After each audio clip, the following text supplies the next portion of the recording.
No, not really. They like Roblox. Oh, okay. Which I don't get why. Well, it's like the cool young thing to do. It's like the newest Fortnite game out there. I'm like, I don't know why you like this. And I show them a game. Are we getting old? Is that the problem here? Is like these darn kids and their video games. Sounds like it's just geared towards younger audience. I mean, it's fine. It's just but that can't they be children and have taste? Can't we have both?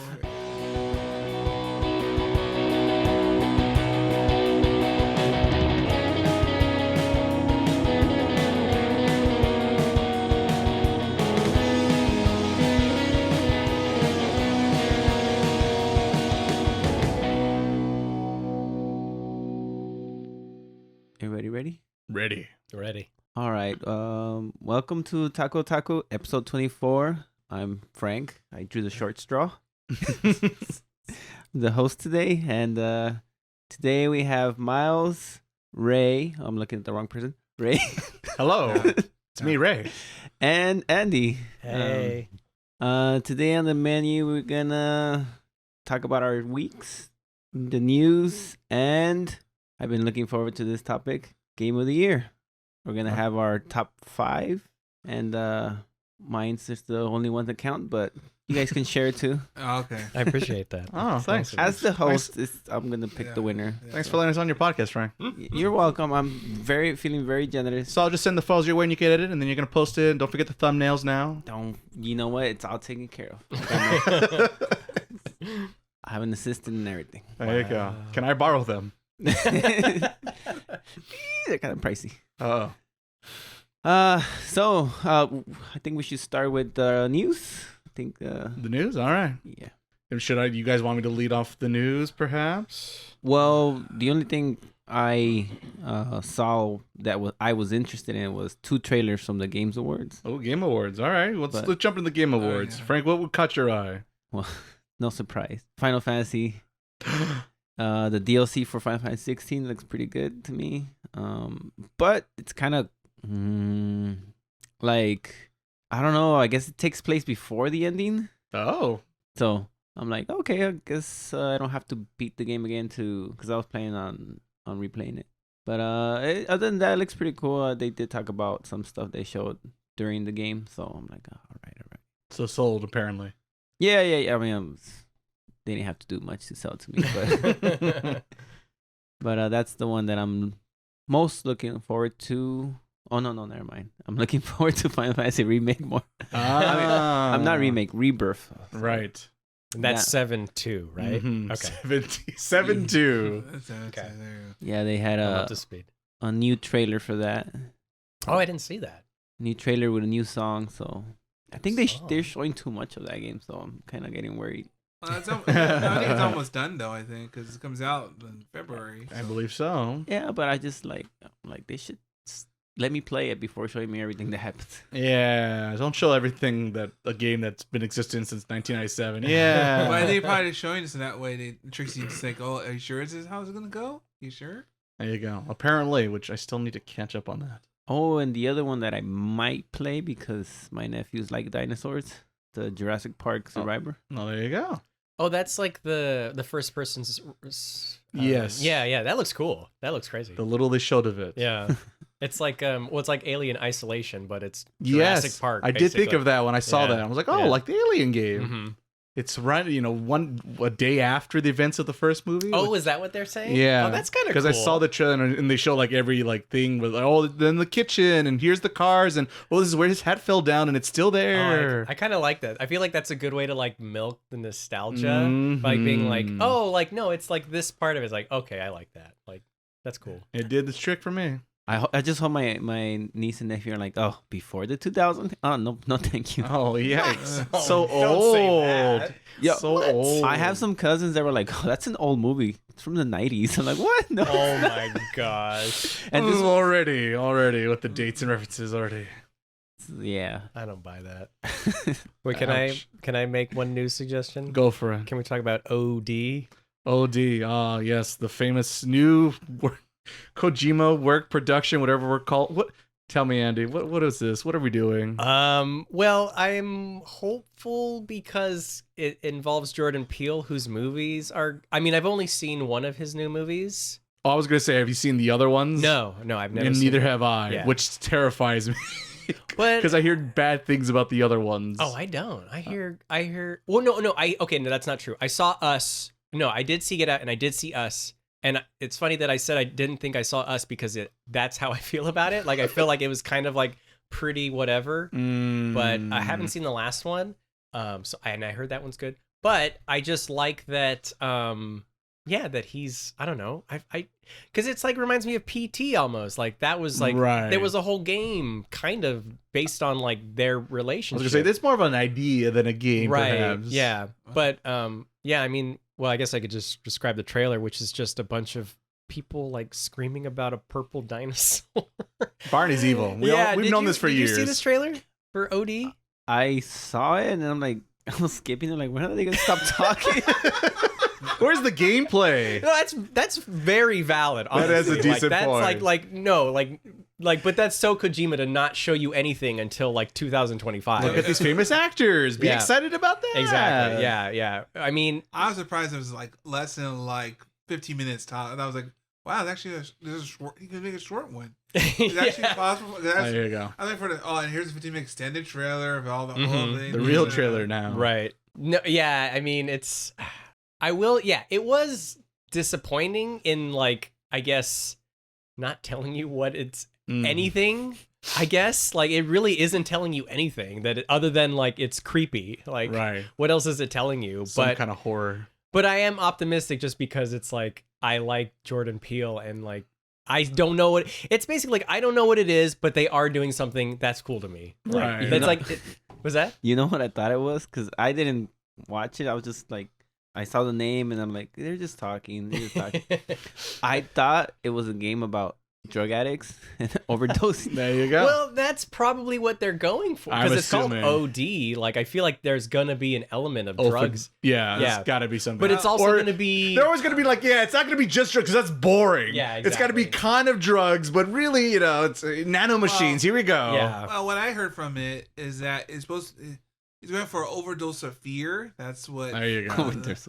But it's because it's a Microsoft project, right? And I think Right. Yeah. I think this That's game important. is supposed to be kind of similar to kind of like Quantum Break, which is supposed to mix between being a game, a movie, A or TV show or Yeah. something. It's like a mixed reality project. It's supposed to be. Which I don't remind people that didn't work out too Because well on that one. according to Kojima, he says that he tried shopping around everyone else. Everyone said, "No, this is crazy." Do it, but Microsoft's like, "Yeah, sure." Well, Microsoft will do anything at this point. Yeah, Yeah. Especially where Japanese interest. As I put, he was mad. He's crazy, and it's like, yeah. What's like? Look at my. Apparently, they haven't played Death Stranding over there at Microsoft. I feel like it's gonna like OD is obviously like to make you think of like, but it's gonna stand for like Yes. overly like not I don't know, but it's just some other acronym where it's like obviously it's overdose, but it's really it Yes. really means this, and it's like some Mhm. silly Kojima thing. Mhm. But I yeah, don't what know. did yeah what did you what was I your don't. take I of- saw it. I'm watching. I'm just kind of like, I don't know. I just don't know. I Yeah. feel like if Death Stranding 2 didn't exist, I think I'd be more optimistic about it. But knowing that now he has to Right. produce that Death Stranding 2, which why does that exist, to be honest? And now this on top of it. And I get scared because I think the more Kojima gets to his wet dream of rubbing elbows with other Hollywood elites, I feel like he's gonna like forget, I'm a game designer, I'm supposed to make a video game. So it concerns me the more he finally gets closer and closer, because like for years he wanted to get rid of David Hayter as Solid Snake and get a real Hollywood celebrity to voice his iconic character, and that only happened and we got Jack Bauer, so that was a very mixed feeling on that. So I don't know. Yeah. It's Death Stranding was. I don't know if it's good. I like Death Stranding. Good is a strong word. or as you put, the gameplay of Death Stranding. Yeah. But the thing is, it's like I felt like that was his first adventure leaving the Sony big publishing world and Konami. That I was allowing him to get away with murder, if you will, and I don't know if I will so easily this time around, both in Death Stranding 2 and in OD. But let's just say I will check it out at somewhere because it's a Kojima game. Will I buy it day one? We'll see about that. That's where I'm at the moment. Yeah, I feel like it's probably also just look how good the facial features are. Like that's really Yes. also what it's being. It's scary, but also look how much you can see. I remember fear. LA Noire.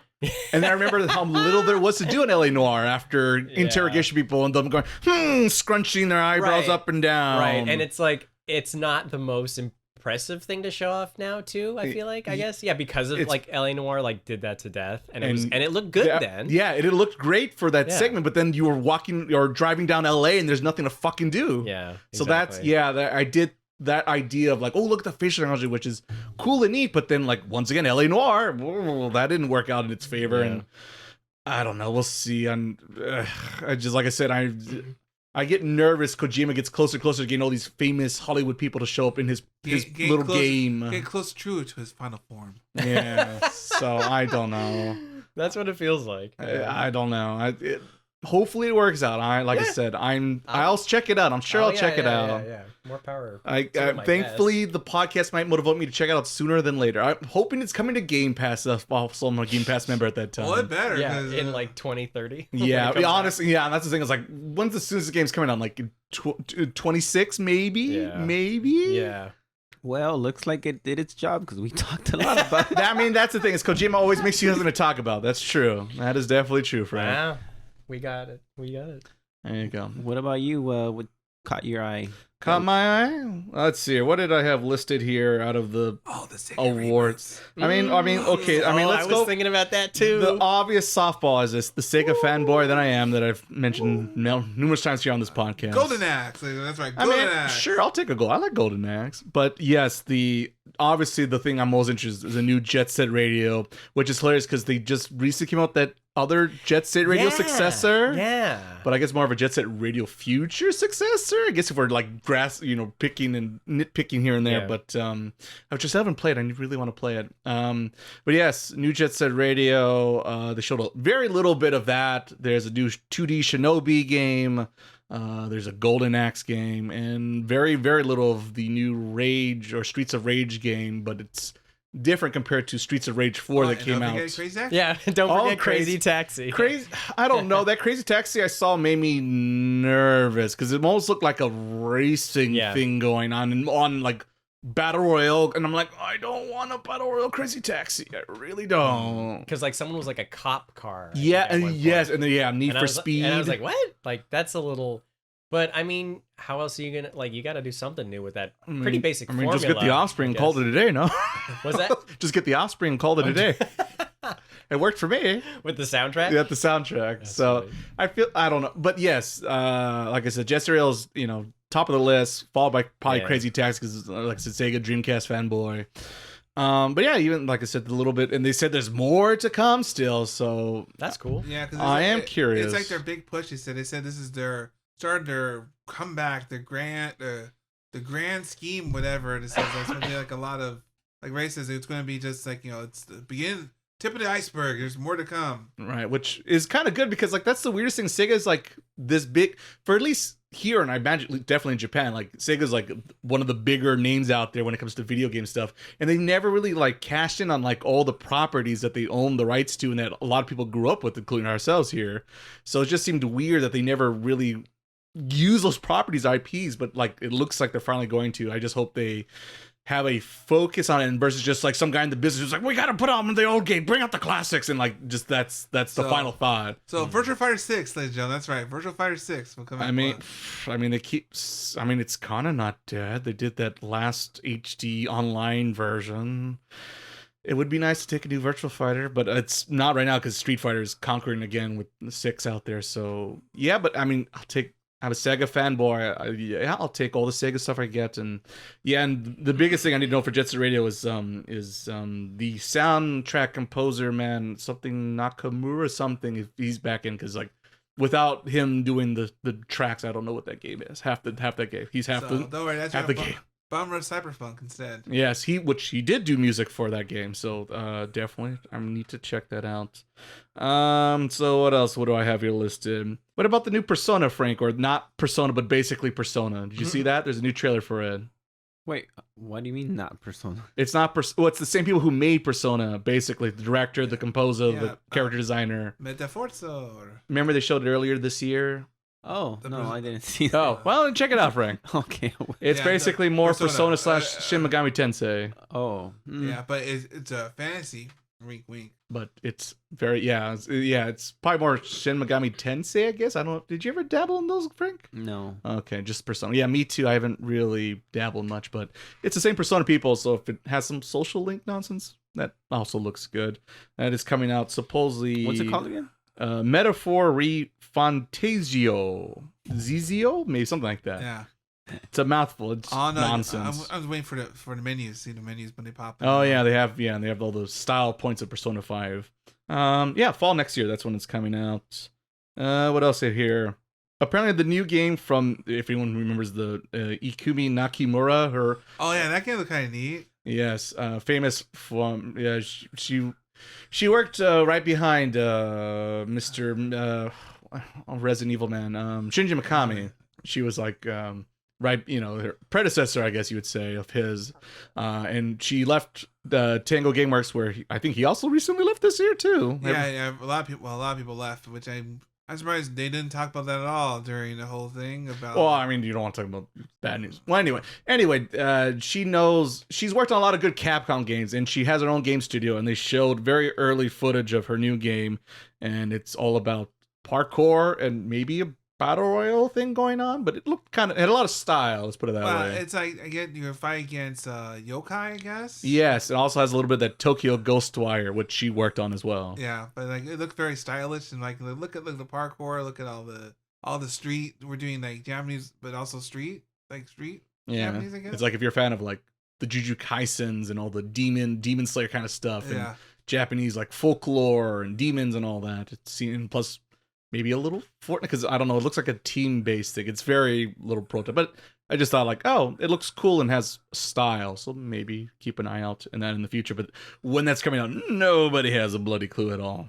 There's a new Mana game. Frank, you ever played the Mana games? I think I played the one that's on that Super Nintendo. Oh, Secret of Mana? Yeah. There you go. I didn't beat it.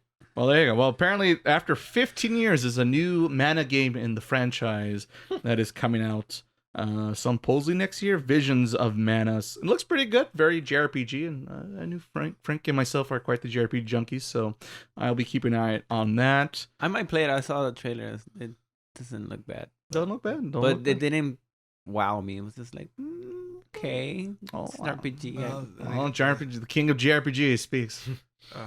I was looking at the trailer right now for the Persona, not Persona game. Not Persona. Metaphor Defanzio or whatever. There you go, that one. Yeah, it looks nice. I don't know why they don't just call it Persona 6. Nah, because he's not working on Persona anymore. He got his own studio and just brought everyone that worked on the Persona games to start the same studio that was in the Persona studio. What, really? Is that how you're kidding? Basically, he stole everyone from that studio, went to another studio, but still works for Atlas. Watching the trailer without sound right now, it looks like you said, like Shin Megami Tensei and Persona, but also like if you add like a fantasy game to it, like Tales of Symphonia. Yeah.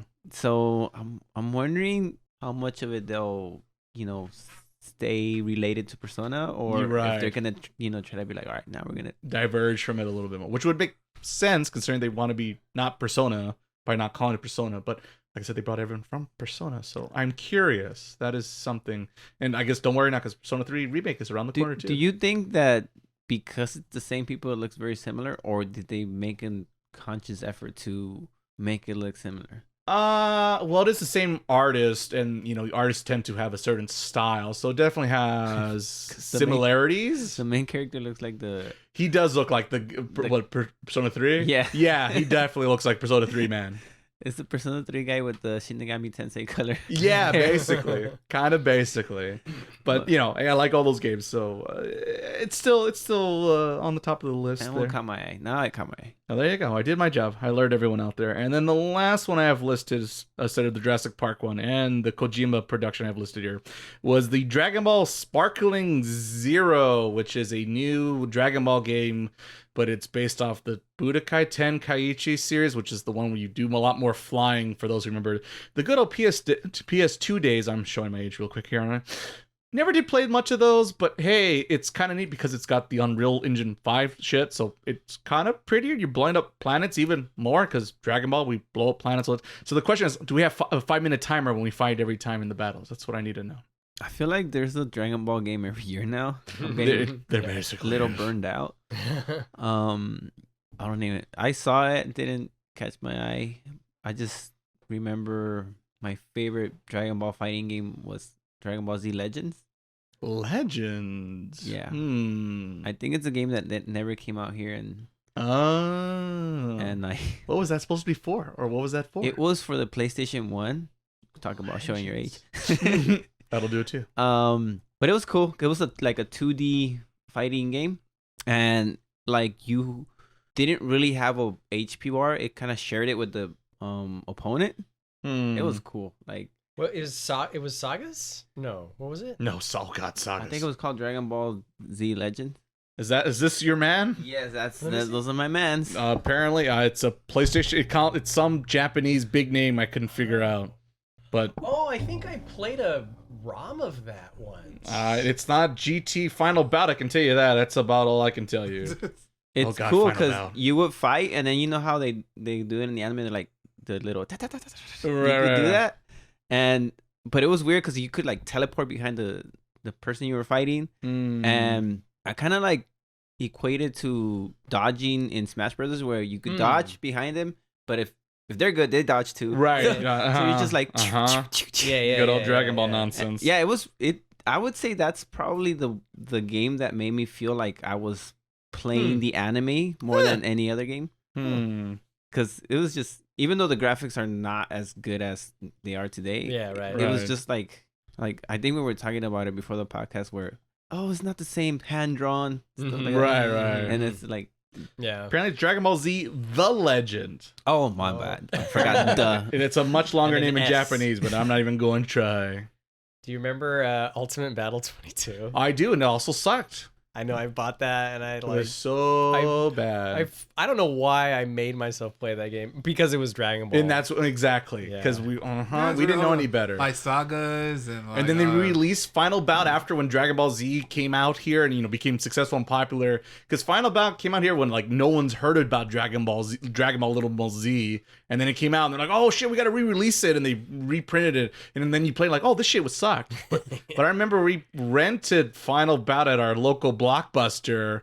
And it was like because like it was like super because like at that time Dragon Ball just barely came out and it's like why is Goku hair's yellow? What's happening here? Who's this Majin Buu guy? What the hell's all going on here? Just like fucking spoilers.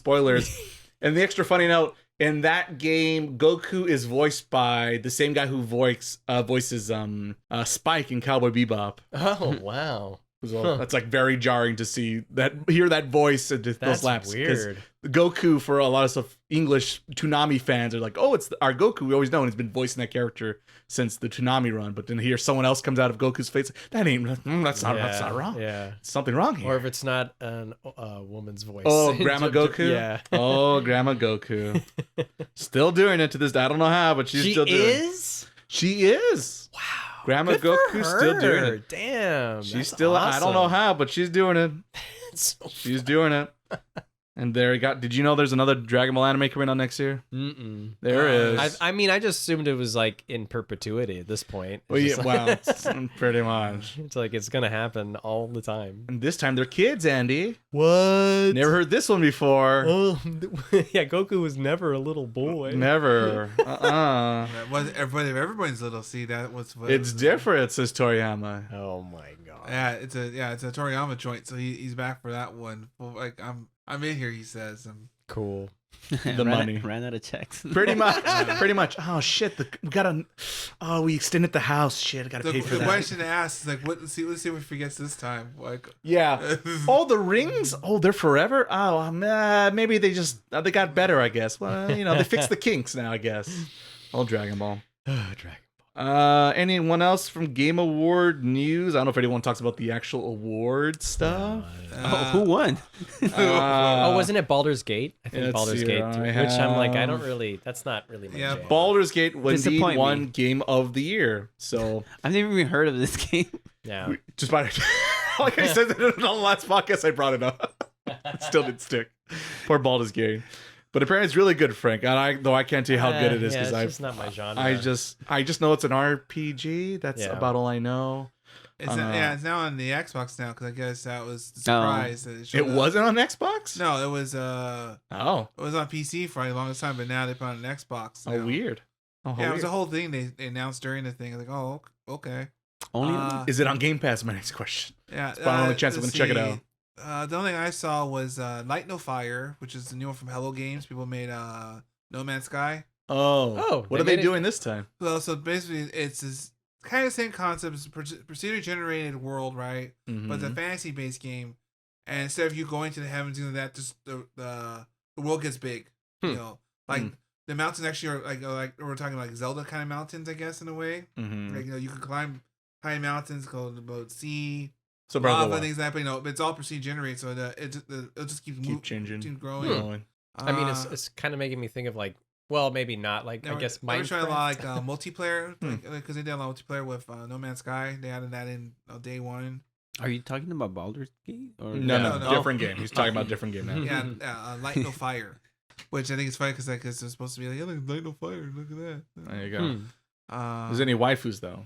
Not that I know of. Genshin Impact then Waifu. apparently. Well, speaking about Genshin Impact, there's also that Zenla's Zen Zone whatever ZZZ whatever. Does that one have waifus? No, but that one. Ah. Well, I mean, yes, I guess yes and no. I'm not sure exactly what the gameplay that is right now, but that's the next one after Star Rail. That's supposed to be street cred, a lot of like more, I guess. Well, I mean, Star Rail pretty much is Persona basically, but it's supposed to be more action oriented, kind of like Devil May Cry or something like that. They say. Hmm. Are you saying that there's a new patch coming out or a whole new game? It's a whole whole new new game. game. Oh my. A whole new one? Yeah, so there's 4 of them now, I think. All the waifus. Yeah, so there's like Honkai Impact the Third, Genshin Impact, Honkai Star Rail, and then whatever Zen's. I can't say their name. ZZZ. ZZZ. ZZ Top. Yeah, I did sign for the beta, but Of course you did. They didn't invite me in. Not yet. Wait Yeah, till this episode comes out. yeah. So they were showing that. No, we'll see what happens. It's too flashy for me. It's like I don't even know what the style of the gameplay is. There was a trailer from the people who made the what was it, House? No, Whole House. Might have said it wrong. House. The people who made the Untitled Goose Game. Oh. They're making a new one that gets you explore a big world with your friends and do like a lot of outdoor stuff. Hmm. But it's weird because like all the people are like kind of, I guess I term like Lego people or kind of like Play-Doh people, but Huh. the world's like realistic. Oh. But you do like, I guess you just do like, you're camping, you're going around, you're playing. Final Fantasy's 15. Yeah, yeah. So that look kind of neat. House game. I'll never eventually. Is there Coleman products though? Yeah, if they're cool. Yeah, that's That's how you know it's good camping. There were a couple like bits here and there. Some to say stuff like you mentioned earlier was kind of neat. I'm kind of surprised I did like 5 seconds again. Yeah, there's no day, no nothing. This Just is, I don't. this is happening. I am surprised a lot of games are coming out 2025 now. We're now at the point now in video games. It's like, yeah, we're not going to have games till 2 years from now. I mean, that's nothing new. It's like, but then why tell me now? Because the hype train and E3's dead, so this is apparently the new E3. Oh yeah, R.I.P. There you go. The winter edition. Yeah. Well, overall, like, like you say, right? It's like, okay, that's pretty much it. Yeah, I didn't. Like I said, I didn't really see the awards. I just saw. I looked at the news headlines and then clicked on the ones that had my interest. And yeah, probably the Kojima and the Sega stuff. Is Yeah. definitely the top 2 on my and the fact of Alan Wake won some awards, so I need to hurry up and catch up on Alan Wake. I know. I played Control, and I was like, I like that game, so maybe I would like Alan Wake. So. Oh, you haven't played Alan Wake? No, there just you go. Control. Well, you could hang out with me on Twitch TV, dude. Wow. Or I'm still currently trying to finish off Alan Wake 1, and I'm working my way to the Alan Wakes to work my way up to Alan Wake 2. Though sadly, I was hoping to try to get that this year, but that's probably not. So happening. you're gonna play the Control DLC then, right? It is happening, and I have not played it yet. So Uh-huh. hopefully, it lives up to my expectations and hopes and dreams. Though probably not. Oh well, but nothing ever does. Oh, well. Can you play Dragon Ball D Legends? I can with enough magic of the internet. Yeah. Not anything's possible if you believe, Frank. Just gotta believe. I believe. There you go. Who else won? I don't know if you have it. The only things I have noted is Baldur's Gate Game of the Year, Alan Wake for narrative and direction, and Zelda took home action adventure of the year. Oh, and I saw Pikmin 4 won strategy. If anyone cares about that. There you go. This is knowledge that you might not need, but there you go. Oh, there you go. Pikmin 4. I should probably get to that, I guess. I mean, I like the first one. what other strategy games came out? I was going to say. Yeah, that's a good point. What does Advance Wars count? I'm sure there are. I'm curious. Well, it depends. I don't know who was nominated, to be honest. Problem with the Goofy, this game, every year I feel like we change the definition of genres. Every year we have this nonsense.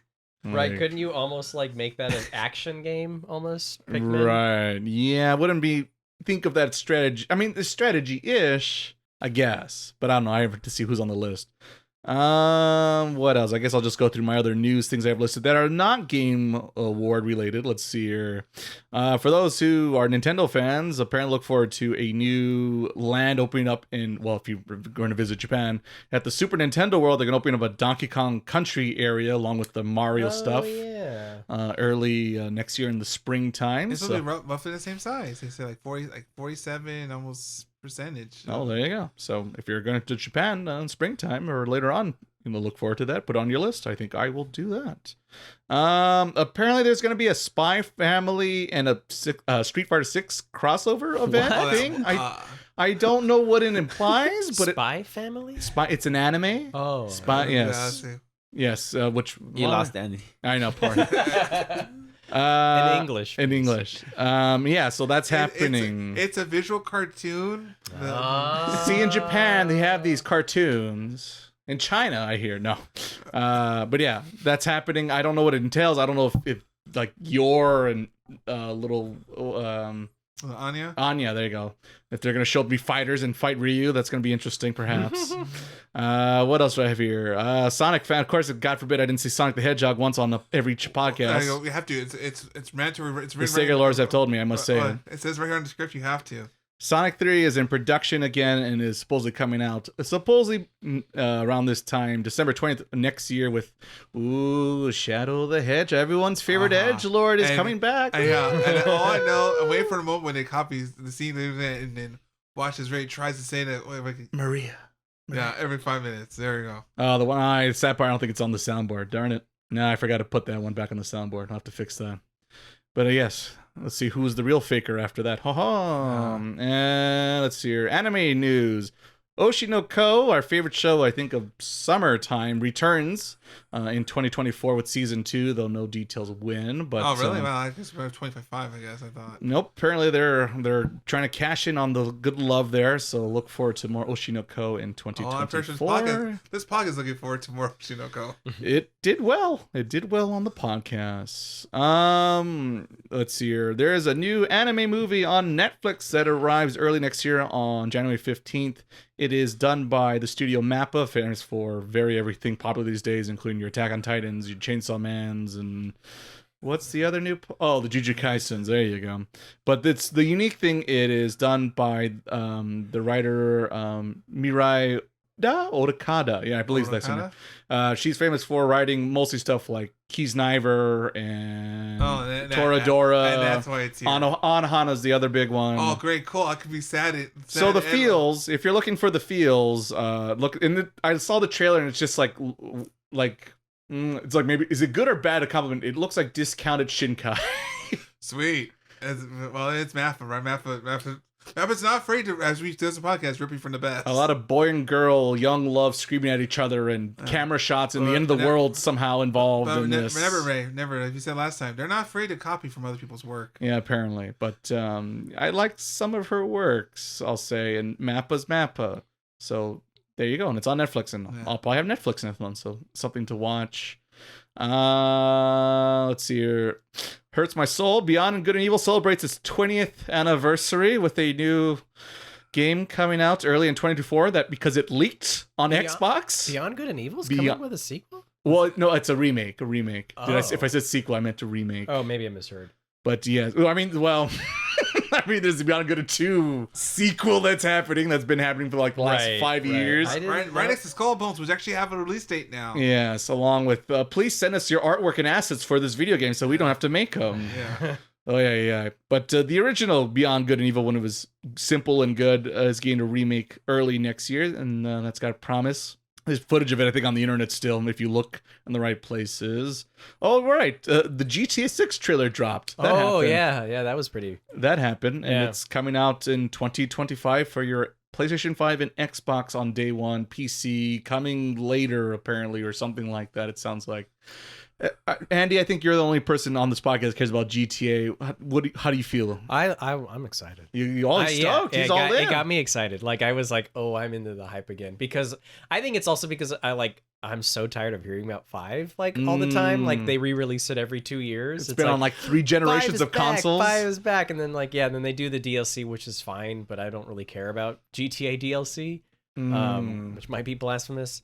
But I'm just so excited to see how they I don't know, because it gets more crazier in terms of what they're capable of doing, and I'm just oh no, I'm just excited to see that again. And I liked Vice City so much, and now it's okay, now we're gonna probably hear a lot of that that music that I think I associate with it so much, but also just seeing, I'm just using the same just the same frame of reference, I guess. It's just Miami, but it looks better than how it did in 2002. Yeah, right. I was gonna say, because was it Vice City one of your favorite games on episode 1 here on Otaku? Yeah, so I am excited about that checks out. I forgot about that until right this second. Right, that makes sense. Although I would if they did another 80s thing, that probably would have made me even more hyped. I'd have been I know that's feel a little bit nostalgia baity, but I feel like Vice City is so synonymous with 80s culture. I feel which kind of makes me wish it was that, but it still looks crazy. Probably some DLC. You could play the great remastered that came out. No, I bet you're right. I think they're gonna appease the people like me. I got this get the rep, get it. Yeah, you play as their parent or something, or flashback, or more well, they're definitely gonna have a 80s outstation, right? Yeah, so it's gonna be that's guaranteed. So that's kind of be okay, I'm only gonna listen to that when I play just lock it in. Yeah, just delete all the rest of the tracks on the game. Yeah, what other music is there? That's all you need. Exactly. It just looks crazy. I don't know. It's yeah.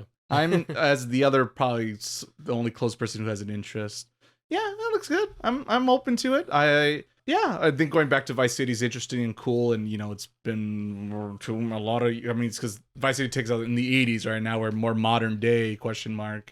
So to see the changes and, like you said, just the technology of an open world, and because in GTA first open world and this and that, and it's so cool. So to see what they've done since then, because with the last, it's been at least a decade since 5 came out. Oh yeah. And then which is wild.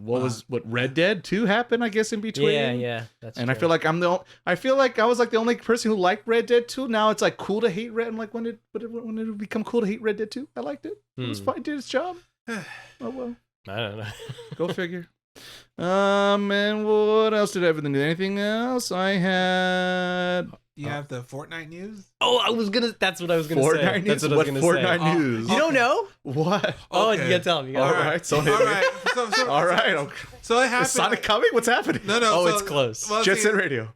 So in this game, because Fortnite, because obviously Fortnite's Fortnite. That's not going to change whatever. But they start building games inside Fortnite's engine because it's Unreal. So basically, they launched 3 new games last couple of days. That are from I guess right? Because some of them So the first one, they made a Lego Fortnite in it. Yeah. Oh. Which I heard is really fun. But, you know, It's a different game though. Well, it's basically like Minecraft but with Legos. But like it's inside Fortnite. So I have to download Fortnite. Yeah, to play it. Yeah. Okay. The second game is basically like a Rocket League type game because obviously Epic bought them too, right? All right. Forgot about that. So there's a Rocket League game in there. That's not Rocket League, but basically Rocket League. Yeah, but by developers, right? Makes And the sense. crazy one's Harmonix. Oh. They made a basically. Wait. They made a Rock Band inside game inside Fortnite. I didn't hear about that. That's crazy. Called Fortnite Festival. What? Wait, like with like I did not You- hear the about notes that. coming down the there's the more line. news Yeah, that I like didn't even know. lines coming down. You know, no. So you're telling me there's a good thing I kept on my plastic instruments. Is this what you're telling me? like and I said it's crazy because Like, is this just like fucking Rock Band or Guitar or whatever? Just yeah, but like notes coming down the The railway, highway, but it's in Fortnite. Yeah, because they bought them, right? Right. Yes, they. Yeah. But see, that's the thing they're doing now these days because obviously Fortnite's. So Rock Band 5 confirmed. Yeah, look it. It's the right. Epic says Rock Band controller support. Well then, all right. Well then, there you go. Hold on to your plastic instruments, folks, and hold on to your butts. You just all right. that's Well, awesome. You still have the stuff Like, that like too. I say, There you so, go. So I say, so it's crazy because I think it was like a long event because they were doing like the old school Fortnite map a couple of weeks ago, like didn't the know first, that. the first ever one. it's just like so. And then I'm just like, so is it playing tracks of just Fortnite songs? That's what I'm trying to find out too. Or who? Oh no, they actually played. They were playing Is some. it Post Malone and who they else? were playing some- Who else ever did a Fortnite event? They're playing some legit tracks in here, like I obviously Rock Band like songs, right? Yeah. That's something to look into, apparently. But like the crazy is like because they're trying to branch out for this Fortnite. Eventually, is gonna you're gonna like plateau, right? Whatever, right? Wow. What do you do? And it's like more More stuff. You just add more stuff because it's basically. they got Mr. Brightside on there. Wow. Oh, Yeah, there you go. They got like you basically just make the whole engines that way. You just plug in Fortnite, use that to make your own. Can I game. transfer my Rock Band Blitz DLC? Kind of like Green Day Rock Band? It's kind of Beatles? Buddy it's- Holly's It on sounds here. like Hey, it's just Rock Band 1 now. like Little Big Planet or like anything Minamako, like Dreams or something like that. Like you just they give you tools and you right, can, and you make your own. Yeah. You can make your own game inside Fortnite. So Roblox? Yeah, also that will work as well. Yeah, so it's kind of crazy in a way because like I said, you could Anyone in general now. yeah you just go in And they're trying to, I see, and they're trying to show that by having other people basically do their games inside the same engine. yeah To be like, hey, Yeah. we can make all these games. yeah. All you do is download Fortnite. You click on. I guess it's Evil Genius. You click on a button there. You play that game. And you don't even have to touch the game, the Fortnite game. You know. But maybe I want to play Seven Goku Nation and Army. punch, I don't know, whoever famous. I think Solid Snake now is in there. I think the Teenage Mutant Ninja War Turtles has are- changed. You're right, Snake. Well, yeah, it's Snakes in Fortnite. That was like the other big thing I was gonna. Did you already know that was the thing? That was the thing, I yeah. did. I forgot about it until right now. We're talking about Fortnite. I'm like, what happened? Who's new in Yeah, Fortnite? Snake. Snake. You gotta grind See, for it, yeah. Now they're you trying. got- They're trying their best to get ready to play this game. That's Yeah, I know, how- right? They're like, put Rock Band in it, put Snake in it. We need. I was gonna say, Ray. what is? I was gonna say, just slapping Sonic. We're calling it a day No, here. no. Put Shadow the Hedgehog. That'd be more metaphor. Oh There my you go. god, He's the that one with would the be guns. and they would do that. That would be really smart. Oh my actually. God. They're gonna do that. Give that a year. Shadow's gonna. I be said playable. December next year, right? So there you go. There's the tie-in for next winter. Calling it now. Calling to place your bets, ladies and gentlemen. Shadow in. Shadow and Fortnite. And they go like, yeah, all in. Or he's like, I guess I gotta go There you in go. here. Now I have to actually start caring about Fortnite. Lucky me. You'd be winning all those battle royales. And I he'll mean, be saying, I do damn wanna- it. I do want to I try. won. Damn, yeah. I do want to try the Lego Fortnite one because that one That looks fun. that looks fun. It's Minecraft. Makes sense. Yeah. And and it's like it's pretty easy. You're not trying to do a battle royale because that's a problem at Fortnite. It's like we're not trying to compete with other people. Well, yeah. It's like who cares? You're pretty much trying to do everything else, right? And it's just have Minecraft but with Legos. There you go. You know what it kind of reminds me of? It reminds me of the the movie Ready Player One. Oh yeah, yeah, And I was like, this is- Basically, yeah. It's all like your the- favorites. Yeah, basically. Do your nephews care about Fortnite at all? Like your family or your? No, not really. They like Roblox. Oh, okay. That's Which your I jam. don't get why. It's like It's like the cool young it's thing like, to do. It's like the newest Fortnite game out there. There's Roblox. You could do you can make a lot of things in it too, but it's It's geared to our younger audience. Yeah, that's it. It's like I just for- don't get it, like, because there's things that they do there that don't seem fun at all, Mhm. and they're like super excited about it, and then don't I know. give them a real game. Wait, so what are they excited about? A real They're game. just I don't really. Maybe I'm missing something, but Just going too from old, one Frank. room to another room with some ugly characters, and They're like, yeah, we're in the other room. and they're like, I can't afford that Video gun. games. Can't afford that gear. I'm like, I don't know why you like gear. And I show them a game. Are we getting old? Is that the problem here? Is like Oh, well, These I feel darn like it's kids just and for- their video games. Sounds like it's just geared towards younger audience. I mean, it's fine. It's just But that can't they be children and have taste? Can't we have both? Yeah. I just don't understand why they don't like other games like let's play Ninja Turtles. And Yeah. it's- You don't have to be online. Just play this game. You don't have to be online. How can I talk to my friends? It can be fun and good. Oh. I don't know. It's weird to me. Yeah, the little I've seen of it, I don't get it either. But I'm just an old man. What do I know? All right, that's it for my news, by the way. All right. Yeah. Then anybody else have any news? Any other news left, gentlemen? I'm trying to think. No, I don't think so. that's Yeah. That's it. I think we covered everything. I think. There we have. We did our jobs. All If not, right. I'm sorry. We'll come back to you next week. All right. No props. Good job, boys. Congratulations. That was nice news. I guess we'll move on to our weeks. Why don't we start with Miles? I'm looking at the okay. right person? Yes. Yes. Who is anyone here? Frank, over Who here. am I? Yeah, What am I doing here? On the right side, Frank. On the right side. All right.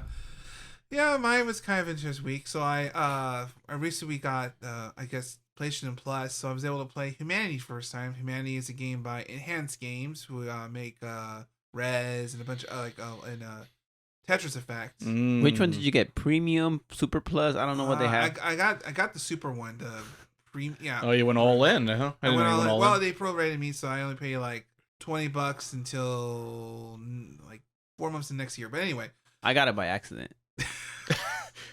Should I even bother? Well, how? How? Well, so my PlayStation is in the living room, and Mm-hmm. well, it's the family PlayStation. Some kids came over and they downloaded the new Spider-Man game, and they got all the upgrades for the PlayStation Plus, Oh. and they changed the language to Russian. Very diverse group you have it coming in your house. So I was like, "What the hell's going on?" I think you need to put a password on your Yeah, PlayStation there, Frank. well, lesson learned. And not the credit card also, perhaps. well, now I guess I can play these new games now. Yay! Yeah, like my niece was because she. Do you have a password on your phone really quick, Frank? I hope you do. I do. Good. Now I do. Good. And she was like, "Wait, the new Spider-Man game." I'm like, "You showing me the trailer? What's going on?" And I'm like, "It's not even out. How do you have it?" And then I saw that it was like downloaded, and I'm like, Now you have it, Frank. "Whose account is this? Hold on a second. Did your cousin bring it or something?" Nope. Apparently he bought it, and then he bought like DLC for it. I'm like, "What the There you go. We'll Well, look forward to more Spider-Man I- talk next I, week. I went all in. And I'm like, damn, Mary Jane. Saw your face. Your okay. favorite. Gonna have to All see your ugly face again. Oh, that's fine. So back in Humanity. Oh, so yeah, back to you. Back to humanity. Sorry, I had my curiosity was too high. So Humanity's a neat game. So it's like a puzzling instrument to like Intelligent Cube of old. Oh, Basically you play Humanity? Yeah, Humanity. It's let's see how to describe this game. So basically, Lemmings? Yeah, it's like Lemmings. So basically, you're a little doggo, like a little doggy that you control people going through a path into an endless void and try to get them through to a goal. And so like you bark commands at them so that way they go like twist and turns, kind of like Lemmings. You twist and turn for them to go up, jump down, do all these commands to get through a goal, and that's how you beat the level. The interesting thing is that obviously because it's a PS5 game, there's a lot of physics involved. So there's like you can see it's like a lot of people on screen, right? a lot of people on screen, a lot of like people jumping up, people jumping down, people like it's a lot of physics going on around. Like I said, most of the game, like it's a puzzling. So you learn how to control people to move to the left or to make turns, and then here's how you use the jump command so that we could jump around, jump and get the goal. The object games you want to get what they call goldies, which are being like just giant like I guess like Oscar looking people, like the Oscars, like they're giant walking like gold people. You want to get to the goals, so that's how you get like unlock like other things like like new skins, new abilities, things like that. You want to get the goldies to go through the gate, so that way you can add more stuff. Like, you could freeze time, you can stop. You could fast forward, you can go backwards, or not go backwards, but you can see the path before you move around. Because some of the game it starts easier, and as more person go through it, it gets more challenging. Because then they add like they add like command limits. Like you only get 5 times to turn, and you got to figure out how to make the path forward to them to go into where they need to go. I feel like you're Like describing Rocket? Roblox. But it's colorful. The people like are moving around. The music's of course jamming because it's and they're pretty good at making good beat music. Like especially in Tetris Effect, you could play that for hours. And like if you had a headset, Good music. Still good music. I just play it forever. Overall, it's pretty good. Each like has like 5 or 6 levels plus a couple like bonus levels inside each like section. As you get further along the game, it gets more challenging. Like the last one I was on, I have to deal with like bad people, or they're like the black. I don't say black people, but they're. Wait. No, All right, out of context. Yikes. Okay. All right, because black people, the bad people. Well, I guess because the people usually could. They're not the goldies. They're not the goldies. They're like usually. I guess they're multicolored because they have like multicolored shirts. Uh-huh. And then now they have the negative people, which have black shirts. I guess that's a better way to say that. Negative. Alrighty. And you have to Negative. And you have to move them out of the way so that we can move the other people to go through. So the negative people don't get saved. Because if the negative people touch the goalies, the goalies go with them. Oh, and then they also go negative. And they leave the level. I don't know. It's video games. What do you want me to tell you? Mm-hmm. I'm having fun. I kind of like play for a bit, cry after I couldn't beat a level, come back to like a couple hours later, come back and okay, got it this time, and do the same rinse and repeat all over again until like I guess finish the game. I guess. So it's just like an abstract puzzle game. Yeah. Okay. Well, I said it's very very minimalistic. I guess that's the way to put it. If you can make big heads, you could change the body sizes. I love GoldenEye. Give them like different clothing and things like that. You could have fun because the more you unlock the goldies, you get other stuff to do. But overall, it's pretty simple game to understand. It's kind of mess because it's a puzzle game. So I've been playing that a bit. there's the other puzzle game. I suppose that didn't got no. I don't know if it came out this year or last year. To be honest. Oh no, we were talking about strategy. Oh no, I found it with those other strategy games. Oh, one of them was Fire Emblem Engage. Engage was like up for the strategy fuck? war. Yeah, it didn't win though. The fuck? Right. That's Me what and it's I'm called. gonna talk to Jeff after this. Me and Jeff gonna Anyway, have words. sorry, I just remembered that. but- No, that's fine.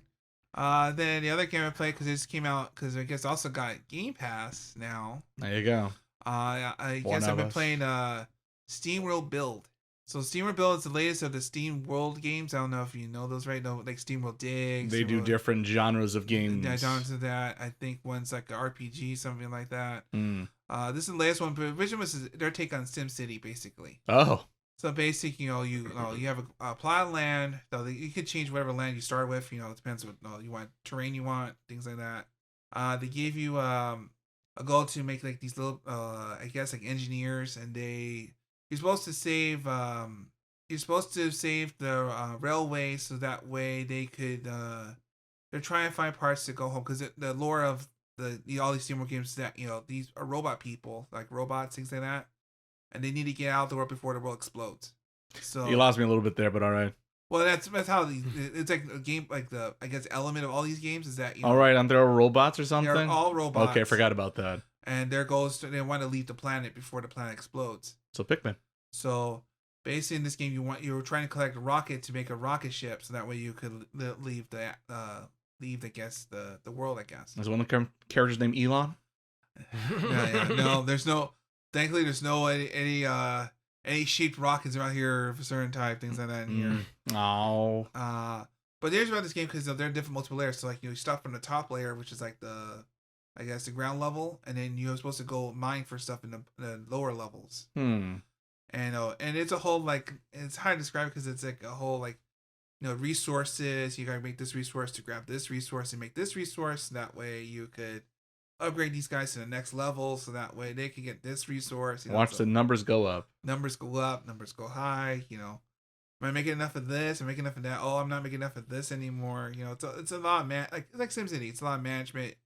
Do you have enough power? Do you have enough water? Because obviously there's steam bots. They need water to survive, so you have to get water, things like that. It's a lot of city management, I guess. Overall, I played a good chunk of it so far. It's been okay. My only issue is that the issue is like when you like it's like certainly like when you try to upgrade units. These soldiers now have they now have spears now or something like that, right? But then you lose those 10 spear units or soldier units, and now you have spear units now. So it's a lot like management. I guess it could be overwhelming for if you're not used to those games. It could be overwhelming because it's a lot like what number is this? So well now, and then when you switch over to the next, I guess phase, whatever. Now their needs change. They're kind of like The Sims, I guess, in a way. Thought the whole point of getting robots so they don't have any more needs. They're just robots. Yeah, there's some terrible robots. Well, they're terrible robots. Like say for example, like early in the game, you get engineer bots, and you get worker bots, and now they become engineer bots. Then they're gonna want breaks and time off, vacation time. They want booze. They want glass. They want picks. They want terrible tools. Robots once again. I said, but their needs change, so now you have to build other stuff to meet their needs, along with the needs of the other robots still. So it could be a lot, I guess. Overall, it's kind of neat. They had the Christmas theme today, so you can make it. There you go. You can make it to Christmas if you want to. Get your jollies in early. But yeah, it's pretty fun. I still think Dig's probably still the better of the game so far. Dig or Dig 2, because they're more easy to understand. It's more like a roguelike like runner game, I guess. Right. But no, this one's a lot better than the last one, which that one was Heist. That was, unless you have, because it's a multiplayer game. So, you need other people. You need people to play, and that's the problem. Poor Miles. So. Yeah, I think yeah. And then there's the Star Wars thing, but that's not important. New waifus? Semi-new waifus, but it's a lot. It's a lot. I guess winter outfits this season. Well, Husbandos? Because they're a lot more. What about husbandos? Actually, there's husbandos too. There's got to be. Come on. Anyway, well, but they're doing a lot of reruns, reruns. Well, they're doing it because like the game. The game has banners that come out, and the banners are like different characters, and they're doing reruns of characters I missed out because I never played the game when it started. Oh, so it's like Fortnite, you missed out on that one character. Yeah, I missed that one character now, and it's like, well, I gotta pull because I wanted this character before, right? So it's like gotta get him Solid Snake. Yeah, gotta get that Solid Snake skin. I might try to get him. Part of me wants to, but like, where does it end when he comes with the Fortnite on? I mean, when they had Optimus Prime, I was like, do I want Optimus Prime? See, I think it depends. For a hot second. Yeah, it depends on certain characters that it makes sense for them to carry a gun. Things like that. Yeah, well, Goku with the gun makes no fucking sense. Superman with a gun, that was hilarious. Well, okay, maybe that part's a little funny. Just because fucking whatever, fuck Superman, I guess. But yeah, but at least Solid Snake with the gun, that makes, give me the Punisher with the gun and blah, characters with the gun makes sense. Deku and Goku, not so much. Not so much. When these people could just stare at them and kill some of these people. We have Deku, Naruto, and Goku. We can figure out. Forgot Naruto with the gun. We can finally figure out who is number one. Yeah, who's got the bigger AK wins? Oh yeah, I guess Justin chooses Kaisen too, and I think now. Oh joy! So we can find out. We can all find out. Who was the top shonen around here? I can tell you which one doesn't lose the fight early on. Take that. And then wait for the Yusuke or so. If there's Yusuke skin, something like that. Spirit gun. I was gonna say, no one. Does anyone have a gun in that show? I was gonna say a spirit gun, right? Yeah. There you go. Yeah. For that's my. Fortnite. All right, thanks, Miles. Let's move on to Andy. Andy. My week. Yeah, so I guess I'll just start with games because we're talking games. Yeah, I've been playing a lot of Mario Kart actually. No, another one. Oh god, poor Frank. Why would Are you feeling all right? What's wrong? What's going on in your life? Okay, Andy? well, actually, there is actually a through line to that. I can explain why I got into it. I mean, you would be the first. I was gonna say something similar. Beat me to it. Damn it.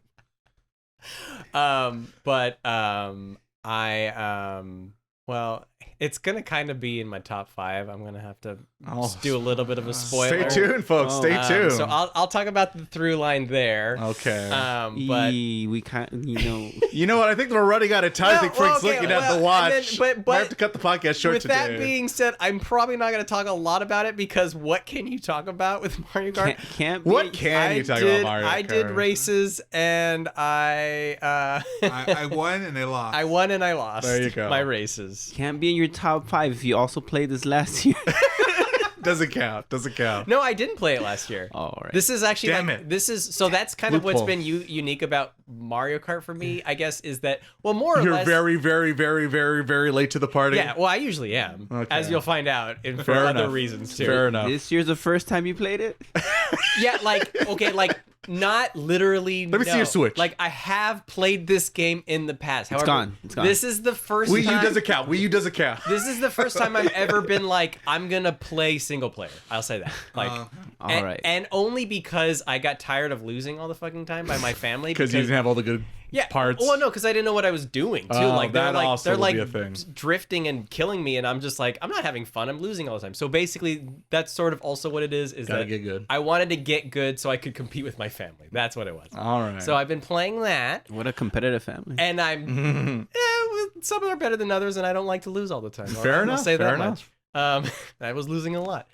I was losing a lot. More than I want to admit. So, and boom, that's all I'm gonna say. All right. Mario Kart done, gone. It's over. I have also been playing. Oh, like I was saying before the call, my wonderful nephew gifted me a copy of Super Mario RPG, so I started that, Oh, there you go. and it is charming. I was like, because I was sort of hesitant to get another two and me RPGs like one after the other. Mm. Because I feel like I'm already like getting ready for Thousand Year Door. I'm like, Oh. when that drops, I'm buying it day one probably. Mhm. But our Mario RPG it's just cute. It's fun. And I was kind of like going because I know they have the old SNES music, and I was like, ooh, do I want to hear that or the new one? I was like trying to decide. I'm like, nah, the new one. It's New like they worked really hard, so I'm gonna listen to the new one. There you go. And How then- considerate of you. I know. Well, because they work so hard instead of just like pulling it from the old one. Like, Ah, fuck your work. It sucks. well, and it sounds like it's like contemporary. It's just, Nintendo's going to do their music right. They're not going Right. to mess it up. So it sounds good. Yeah, I just started. So that was today. But it's cute. It's fun so far. Did you play the original? I played it on an emulator for like a little bit, but I didn't really yeah. I know, right? That's a legalized emulator, right? Enhanced methods? Oh yeah, I love the enhanced methods. Yeah. It was actually one of I'm those, sorry, Miyamoto.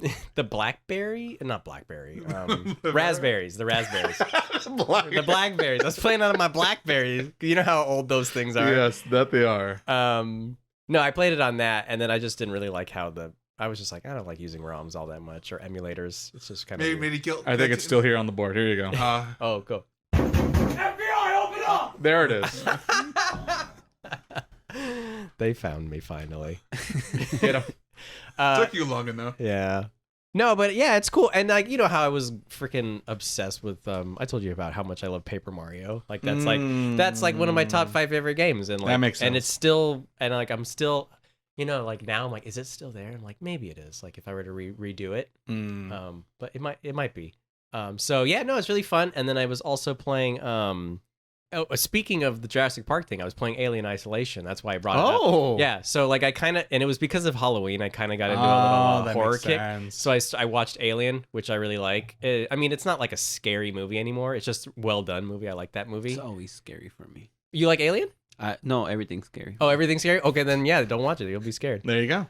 But no, yeah, and I started playing Alien Isolation, and like, yeah, that game's scary too. So like I'm like slowly going through it because I was like, oh, I like this series, and I'm like playing. I'm like, oh, this is so scary. Like I'm just like every time I pick it up, I'm like, oh, they're gonna get me, and then they get me, and I just like, oh, they keep getting me. Those aliens. Damn those aliens. Yeah, no, but it's really well done. I don't know if I mean, have you ever played any? You have played games like that, right? Like Outlast. I think you guys yes, used to play. Outlast we did. Outlast is the one you're in the asylum thing, right? I think so. Yeah. All right, I'm yeah. trying to remember which. That's that game. Good. That kind of game where you're like running, like it's sort of like a Yeah, you're just running from everything trying to kill you. Yeah. Like what's the Windows update? Nice. Soundboard's still working. What Amnesia? Amnesia, There yes, you like go. Amnesia, Mhm, Amnesia. Yeah, mhm. so those creepy games. So yeah, it's like that, but it's like a franchise I like, and I guess it's canon. So I have to Right. watch it. There you go. So yeah, I was like, should I play this and then Aliens? And I'm like, no, that doesn't matter. I need to go back and you can just finish that one. Yeah, and I want to watch even the crappy ones. Like I even want to rewatch Prometheus. Oh, the movie? Yeah. Oh, Just because- Oh. Well, I know I probably won't, but I want to, just because it's like watching better all be the Star booze, I Wars hope movies. so. I guess that's kind of what I'm thinking. Run to the side, you fool! The side. I know that movie sucks, but I want to see it again. Andy. But wait, so you don't like scary games at all, then, right, Frank? No. No. Yeah, it's spooky. Only Resident Evil 5. But that's more like an action thing, right? That's why I like it. There you go. That was the 2-player one, right? Yeah. Where you did the You know, co-op. I needed the company. So you weren't so scared. There you go. Someone hold his hand. There you I go. need someone else here. That's Support funny. system. Support system. Yeah, I was playing that. I mean, I'm barely into it. Like, but it's really good. Like I like games that like they kind of have like little puzzles, and it's like you're on like a little computer and you're like hacking it, but it's really just like you're pushing like left on the control stick and then right on the control stick, and then like Right. you know how like I guess like basic like hacking mechanics are in other games. That's It's how you do it in like, real life. What are you talking about? Yeah, that's right. Yeah, Yeah. I never I've seen Hollywood movies and their depiction of hacking. Yeah, like Jurassic Park. Very famous Jurassic Click, Park. click, click, zoom, zoom, zoom, zoom. And Yeah. you think, oh, that's where I need to go. That's right. Oh, Newman. But yeah, I mean, I guess I don't have a ton to say about that. I mean, yeah, it's been mostly Mario Kart, so I'm not talking about that no more. Thank you. So I guess I'll go into what I've been watching. I was talking about this earlier. I'm watching a show called The Curse, which is on Paramount Plus. It's a Sounds show. scary. It sounds. It's stressful and it's like kind of like a. I mean, I don't know if you know anything about Softy. Like it's like another Softy Brothers movie. Have any of you seen Uncut Gems? Oh, I've seen that movie. You've seen Uncut Gems? Yeah. Yeah. It's. I mean, it's Of like course. it. Gambling movie. Yeah. Do you like that movie? Yeah. Yeah. So if you like, of course, it's the same people that did that, but it's like a show basically. Oh, okay. But it's not. They're not gambling in it. I lost interest. Maybe they gamble later. I don't know. Oh, the I'm meter, back in. The Frank meter's going up and down over there. Like, Is I there don't know. gambling involved? I must know. And then it's also I don't know if you guys probably I don't know if you know Nathan Fielder. He's a comedian. He does Name funny- sounds vaguely He familiar. does a show called Nathan for You. It's kind of like a I think I've seen that show. where he's kind of like helping businesses in like really stupid ways. Yes. Yeah, you've seen that show? Yes. Okay, so yeah, Oh, there you go. and it's a very funny show. Yeah, Frank, you're laughing. It's a good show. It's I think I saw one episode where he helps a yogurt shop. And Yes, he yeah. gives them like poop flavor. Yeah, so he like the premise of Nathan Fielder's Interesting. show. It's an old show, but it's a comedy show. Is like he goes to businesses and pitches them like ridiculous ideas to help them boost their like business. So one of them is like, oh, like if this yogurt shop sells a flavor that's poo flavored, then people are gonna be curious and come to the place. Right. And it's like about them like creating it and selling it. And Uh-huh. But there's that's just one of many Right. like crazy things he does. So yeah, he did that show. And so he co-created this show with him. Huh. So like, yeah, it's a very interesting brain, and that's why I was so interested. It's like very different like Right. worlds they come from, but they're making like a dramatic. But it's also a funny show. But it's basically it's a show about two people that are creating an HGTV show. It's called like Fliplanthropy, where they're like basically like flipping houses in like bad like or I guess kind of like under poor neighborhoods, I guess, Right. for like a better word. And they're Negative shirt people. like. The negatives live there. Well, it's like a The Hispanic. Goldies live on the other side of town. It's a Hispanic community that they're in. They're like, but like obviously they're like kind of like gentrifying it like in a really dumb way. So they come across problems where it's like this doesn't make sense in the neighborhood. Like this really nice $1 million home smack dab in the middle of like a not so good neighborhood. It's like this doesn't make sense. And it's Right. like and they're kind of like, but that's the premise of their show.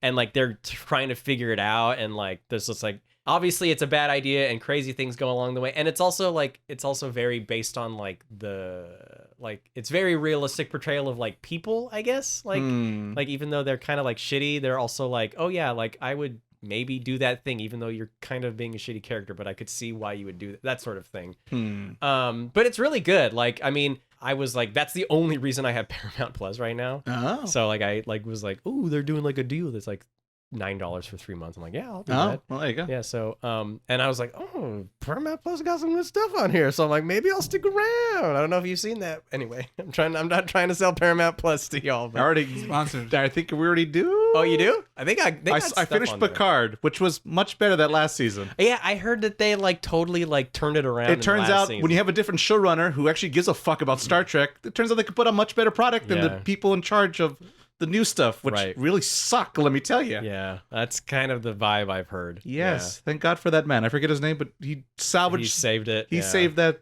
whole concept. Well, he like retconned some of the season. Yes, right? he rewrote and said, "Fuck you, you suck. I'm changing what you did," which is hilarious to me. But I love the man because and they also kind of do that in Star Wars too. Yes, yes. Well, you were saying sorry. No, I was just saying. I think that was the show earlier before the podcast. I was trying to remember what show we were watching that recently. Me and Miles were watching, and it was the Picard show. Okay. That was one. Okay. There was something on Paramount since you mentioned it. Yeah, I was like, oh, they got this movie and that movie, and they got, but anyway. There you go. And Bar Rescue. Someone needs to fix the bars around here. Yeah, I watched that. I've also been watching a lot of. I don't know if you've ever watched What They Do in the Shadows. That's a good show. The TV show version. Yeah. I saw a little bit of it, but I need to. I got into it. Yeah, like because I remember we talked because you like the movie, right? Yes, the movie. Yeah. Yes. And I feel like I was kind of like, oh, the show's just like yes, more that's what I remember. Yeah, but I like gave it more of a chance, and it kind of like you get it. Yeah. Okay. Although I'll say like it's like first 2 seasons feel like oh nice, but then like third is like oh they kind of lose the plot a little bit. Like what do you guys? I would say what number are they on? They're doing a lot. I mean, I'm still watching it, but I I haven't haven't got, they're gonna do a new season. Oh. You know that show, Frank? Or no. It's like a mockumentary about vampires. That's really what it is. Like, what would a vampire's life be like? It's like The Office, but they're vampires living in a vampire life. It's a good show though. I mean, the movie. Yeah, I would say watch the movie first. Yes, especially if you like Flight of the Conchords. I don't know if you watched that. No. But vampires sound scary, so it's a comedy. They're definitely more. They're not as menacing in this version. Let's put it that way. Do you not like any scary things like at all? No, not really. No. Do you have like a favorite scary movie or no? Scary movie. That's a good answer. I mean, all right, that's valid. Are you serious? Is it really? Yeah. Oh wow. Okay. Nice. All right. I'll take it. I'll makes take sense. It makes sense, I suppose. Yeah. I mean, that's the gist of my week. I can't talk about Mario Kart. Oh, except this one race I did where I got first and it was great. There you go. All right. That's it for only me. time. The one time. It all was worth for that one moment. That training montage. And that was it for me. All right. That was fun. Ray, what about you? What you been up to? Let's see here. So, a few things of note this week. One thing I guess I'm promoting early on, despite I'm a little too, I guess, sooner than I'd like to bring it up. But I'm going to bring it up now because I know the Netflix special's out on Netflix right now, so you should check it out, which is the anime Pluto, which is a... Okay, how to explain Pluto? So Pluto is the dog or the planet? It's neither. So Pluto is a series done by Naoki Urasawa, the man behind Monster and 20th Century Boys, if anime fans remember those or manga fans remember either one of them. Yeah. Basically, the man loves drawing and telling stories of thrillers, basically. And so he said, well, I've conquered the landscape of this. But what if I went back and took Mr. Osamu Tezuka, for those who aren't familiar, work of Astral Boy and made it into one of those kind of supernatural thriller things, if you will. And that's what Pluto is. So it does take place in the Astro Boy world, but it's more of like a spin-off kind of series, short-run limited series. It is an 8-volume manga series, which is right next to Miles there. they recently made an anime adaptation after many years of existing. It finally made it to anime debut. Netflix picked up the rights and made it happen. And it's available out there. And I really want to watch it because I like both Astro Boy and Mr. Urasawa's work. And Pluto in general, I've read it and have it, as I mentioned. And it's very, very good in my opinion. And to see an anime adaptation, I'm hoping it can live up to the hype of the series that I know in the manga form into live or animated form. And so yeah, I've been rereading the manga. I'm only in volume 2 currently today. That's But it? I know I'm so behind. How disappointing. I know, tell me about it. So I've been telling myself this morning. But yeah, so I'm hoping to reread the manga series and then jump into the anime. Hopefully, maybe our next podcast, fingers crossed, and see if once again the anime adaptation can live up to the hype. Because it's funny because the man has a very cool, unique art style that is not very traditional Japanese anime. So I think his art style is very unique, and it's kind of see him redesign a lot of Astro Boy characters where oh right, I guess just set up the synopsis of the story. So the synopsis of the story is so it's in, like I said, in the universe of Astro Boy, but it doesn't start off in Japan. It starts off in Germany, and it has a different character. He's a big fan of Europe and Germany in particular. You've read Monster. And you start off with this detective named, I think it's Conan. No, not Detective Conan. If that was Japan. We get that's later. That's volume 3. Gishich? It's a very German sounding name that it means something. I forget what it means. Yeah.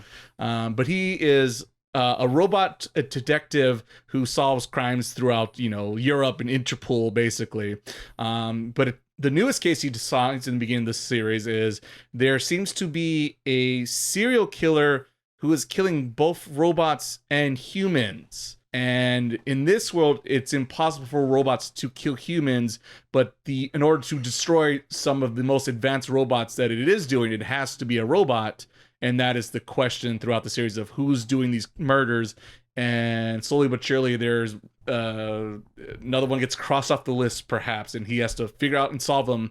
And eventually, his adventures take him to Japan and bumps into Astro, or aka if you're hardcore Japanese, Adam. Yeah. And together they must team up and figure out who's causing all these murders. So out of curiosity, in the manga episodes, do they call him Adam or call him Astro? They call him Adam in the Viz Media adaptation, since traditionally. Logic makes sense, right? Right, because over here in America they called him Astro Boy, but he is the Mighty Adam, I believe, is the more strict translation of Astro Boy's original name. So yeah, and it's just very cool, and like I said, he's a master of suspense and thrillers and twists and turns, and he really knows how to milk a scene in manga panels. Like I said, he's probably my top 5 favorite mangakas out there. So if you don't read the comic book because for whatever reason, maybe check out the Netflix adaptation. I'm hoping it lives up to the hype. So that cool is a thing I've been trying to get onto, but very slowly.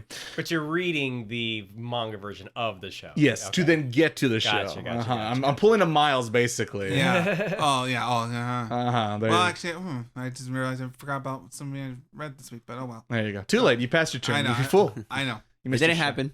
It doesn't happen. It never happened. That part of your the life photo is of him not reading it disappearing, just like Back to the Future. The book's disappearing. There you go. Everything. Wait, what did I read last week? Just gets deleted off the iPad. Nothing. It's Ray's talking. There you go. What are we talking about? We're not talking about that. What was it? I think I've heard of that. My cousin was telling me. Oh, Pluto. Yeah, and he was like, check it out. I'm like, all right. So I was already gonna watch that. Oh, there you go. Well, there you go. Did my job. Maybe I will too. There you go. Well, now if I could get Andy to watch it, that's more impressive. The anime fan, the big hardcore anime fan. I was being curious, like a Monster news of his work, because I think I read the first volume of Monster, and you could tell it's gonna be a long. It's a long thing, but only 8 volumes. Only 8 volumes. And I think it's an 8-episode series as well on Netflix. Yeah. My only issue is that it kind of he's like, because especially in Monsters, well, I did this, so I guess I gotta go fix it, I guess. Which I guess was interesting. Because I'm trying not to do a monster real quick, but the fact that the whole premise is that he's taking care of. Oh, you're talking about the character. Okay. Yeah, the character. I thought you're talking about the creator. I'm like, huh? No, the character of Monster. Yes, Dr. Tenma, not to confuse Dr. Tenma of Astro Boy World, which does show up, by the way. I mean, there's Gendo, and then there's the real master. Yeah, and the guy on above, that's what he has on his wall. I was gonna say, yeah, exactly. Gendo has a poster of Dr. Tim on his wall. To be a real asshole. One day. But yeah, so that's it for Pluto this week. The other thing I've finally, I guess, have an interest of watching. I don't know if anyone else here seen. Has anyone seen The Boys? No. Oh no! I heard it's good though. Yeah. So I dived into The Boys season 1. It's fine. It's good. It does enough to. I finished the season. Well, since no one's seen it here. Okay, I guess. What's it on? It's on Amazon. It's an Amazon Prime show. So if you have the service, you could watch it instantly right there and you go. Okay. Basically, the quick version to sell this show. What if the Justice League was full of assholes and didn't give a fuck and they're selfish jerks and didn't care about 7 people? That's basically The Boys, where they have basically their evil Justice League equivalent with basically a evil Superman equivalent. And basically they need to be stopped. And this one rando nerdy guy stumbles upon a situation where basically evil Flash kills his girlfriend because he was... I mean, this is like a slight spoiler, but I guess for a spoiler, if you want to be fresh, basically, evil Flash was high on drugs and killed his girlfriend, and then basically, maybe, I don't know, I'm trying to think of comic book references, and then a British Punisher shows up and says, I need to destroy the Justice League, or whatever, the Boys League. They're called the Seven in this world, and then he recruits this nerdy guy. And I mean, a lot of things happen, weird, crazy shenanigans happen. And basically, he teams up with a bunch of ragtag team of regular nobody humans who are trying to take down the Magnificent Seven, or where they call themselves, and particularly the evil Superman who's called Homelander in this series. And yeah, so it's a lot of idiots, don't know what they're doing, trying to do something for the better cause. And it's a bit of a mystery, and as the show unravels of like...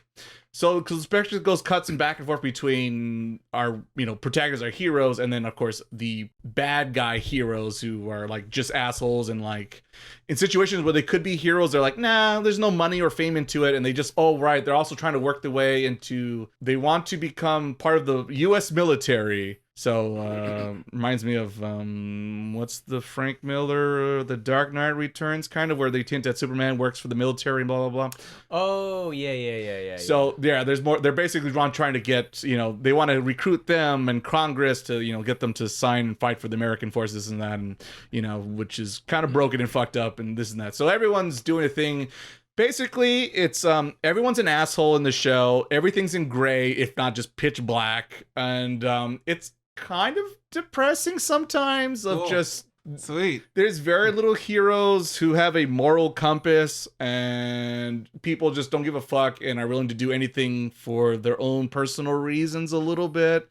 So it's fine. I like gritty, dark shows like that, but when everyone is such a jerk, it's kind of hard to, find something to sink my teeth into. He's our real hero. Yeah, it's when it just seems so pointless and a lost cause. And then also the power levels are a little all over the place on this show, because they really make him out to be Superman. But then there's a scene, without getting spoilers, where like, he's not even close to being as strong as Superman. So it's like, and then the very end of the show, which they kind of rushed to tease into season 2 stuff, fucking makes no sense to me regarding the power limits they've shown of the show. And also the budget of the show regarding superpowers are a little...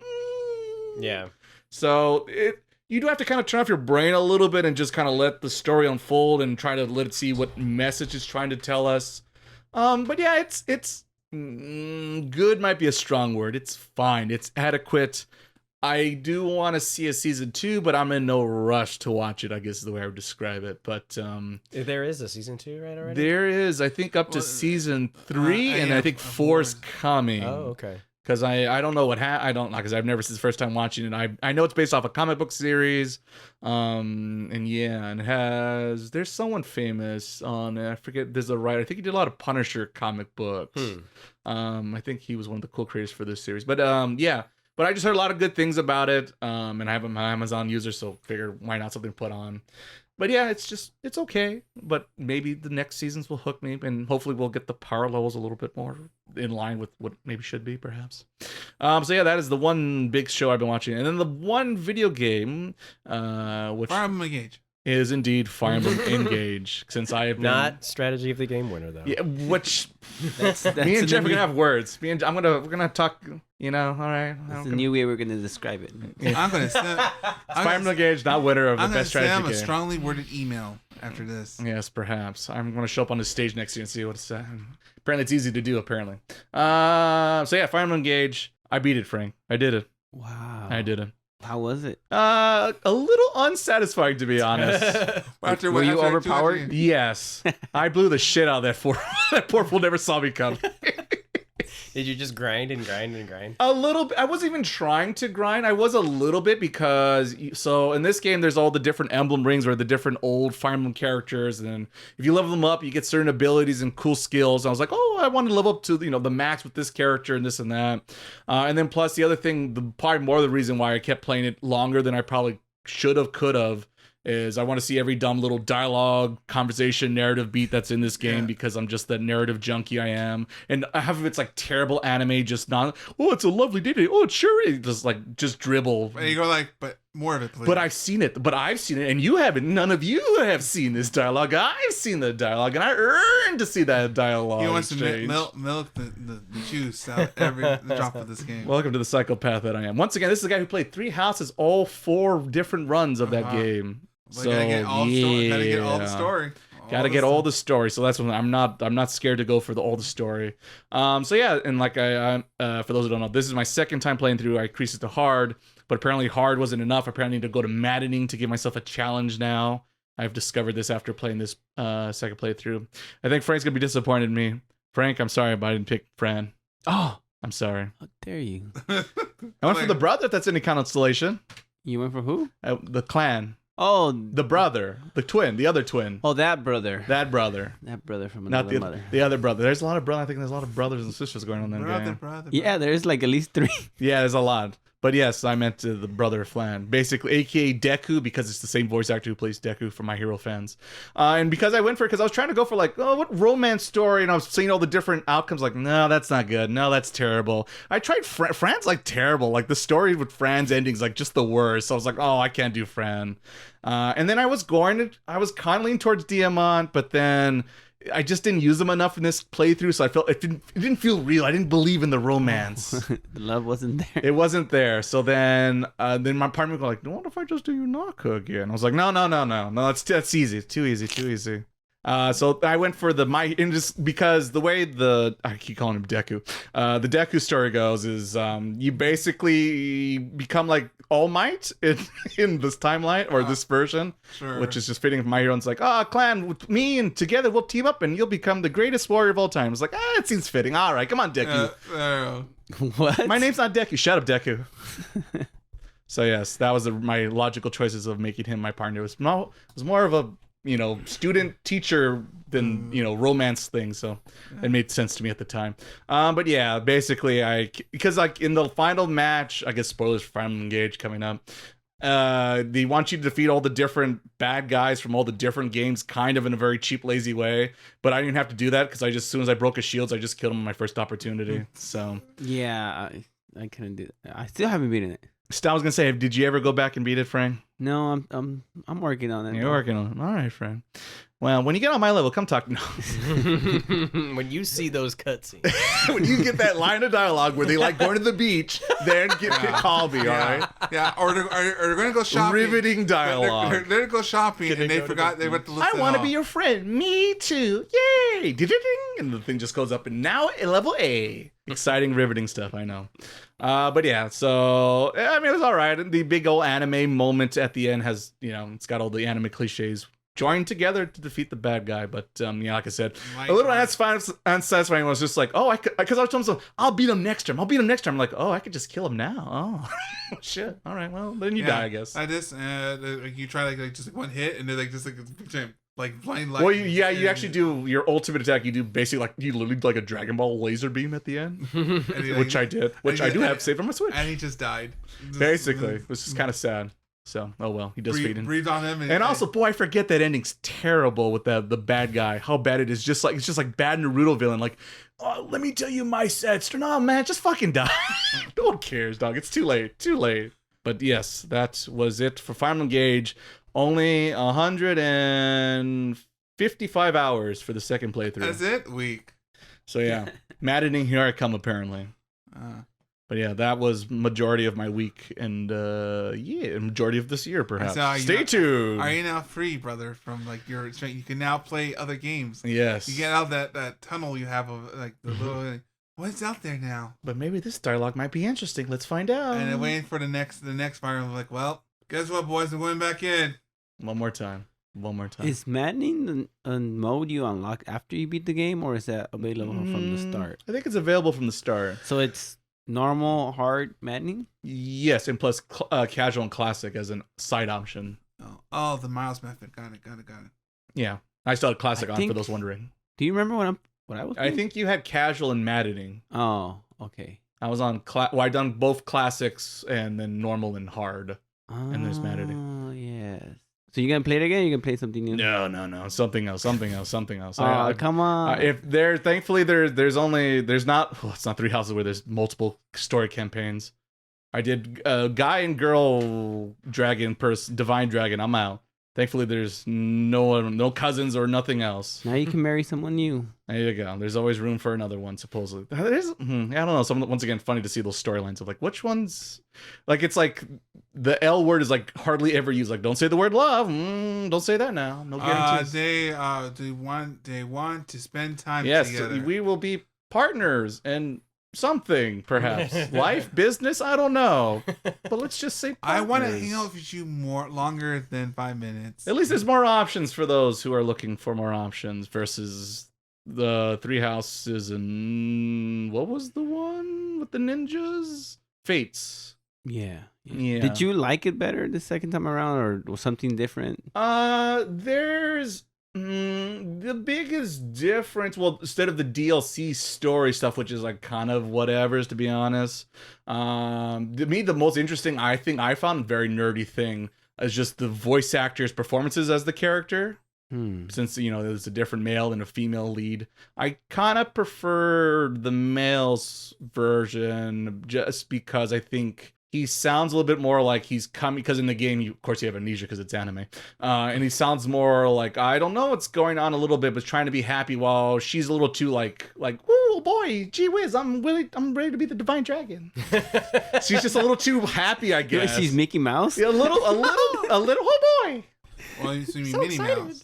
Come on, Deku. I think I would enjoy it more the second time around. Yeah, I mean the thing I enjoyed more about is just playing all because in normal you don't have to play all the mechanics and all the stuff, because like you have to like increase like the sword weapons, and you have to really understand the abilities of the different emblem rings and this and that. Like you have to really know that stuff on the harder difficulties than normal. Like you could just never upgrade nothing, barely master one emblem ring and call it a day and beat the game. Touch the final boss, he just turns to a buff of dust. Yeah, basically. So if you're a strategy, nerdy like I am, you probably want to start on hard. Oh, now I know why I didn't win Strategy of the Year. They had to put on hard mode. Yeah, they didn't play it. You got to play it. There you go. Now it makes sense. But Advance Wars was on it too.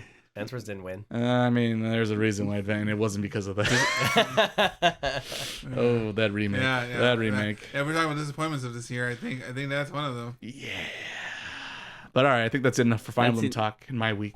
Oh, you're done? I think I'm done, Frank. Unless you want to talk more about Fire Emblem. No, I mean, I didn't want to cut you off, but shoot, I had a question about the boys. Now I forgot. No, his week's over. Oh, no, I remember. All right, Frank. Let's call. Is it something I can watch around the kids? No, hell no. Hell no. All right. If you want to give them nightmares, yeah. Hell no, definitely no. All right, no, I'll be careful. Rated M for mature. Okay. Whoops. Because you said superheroes, and I'm like, okay. Evil super I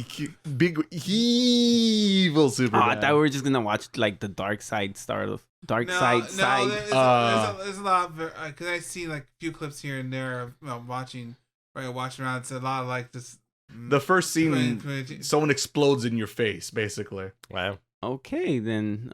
So yeah, don't skip episode 1, and then 2, then 3, then 4, and then just skip the whole thing I'll altogether. think of something else to watch around then. That would be a good choice. I would think that's for the best. All right. I guess I'll say my week. For games, I'm not doing nothing.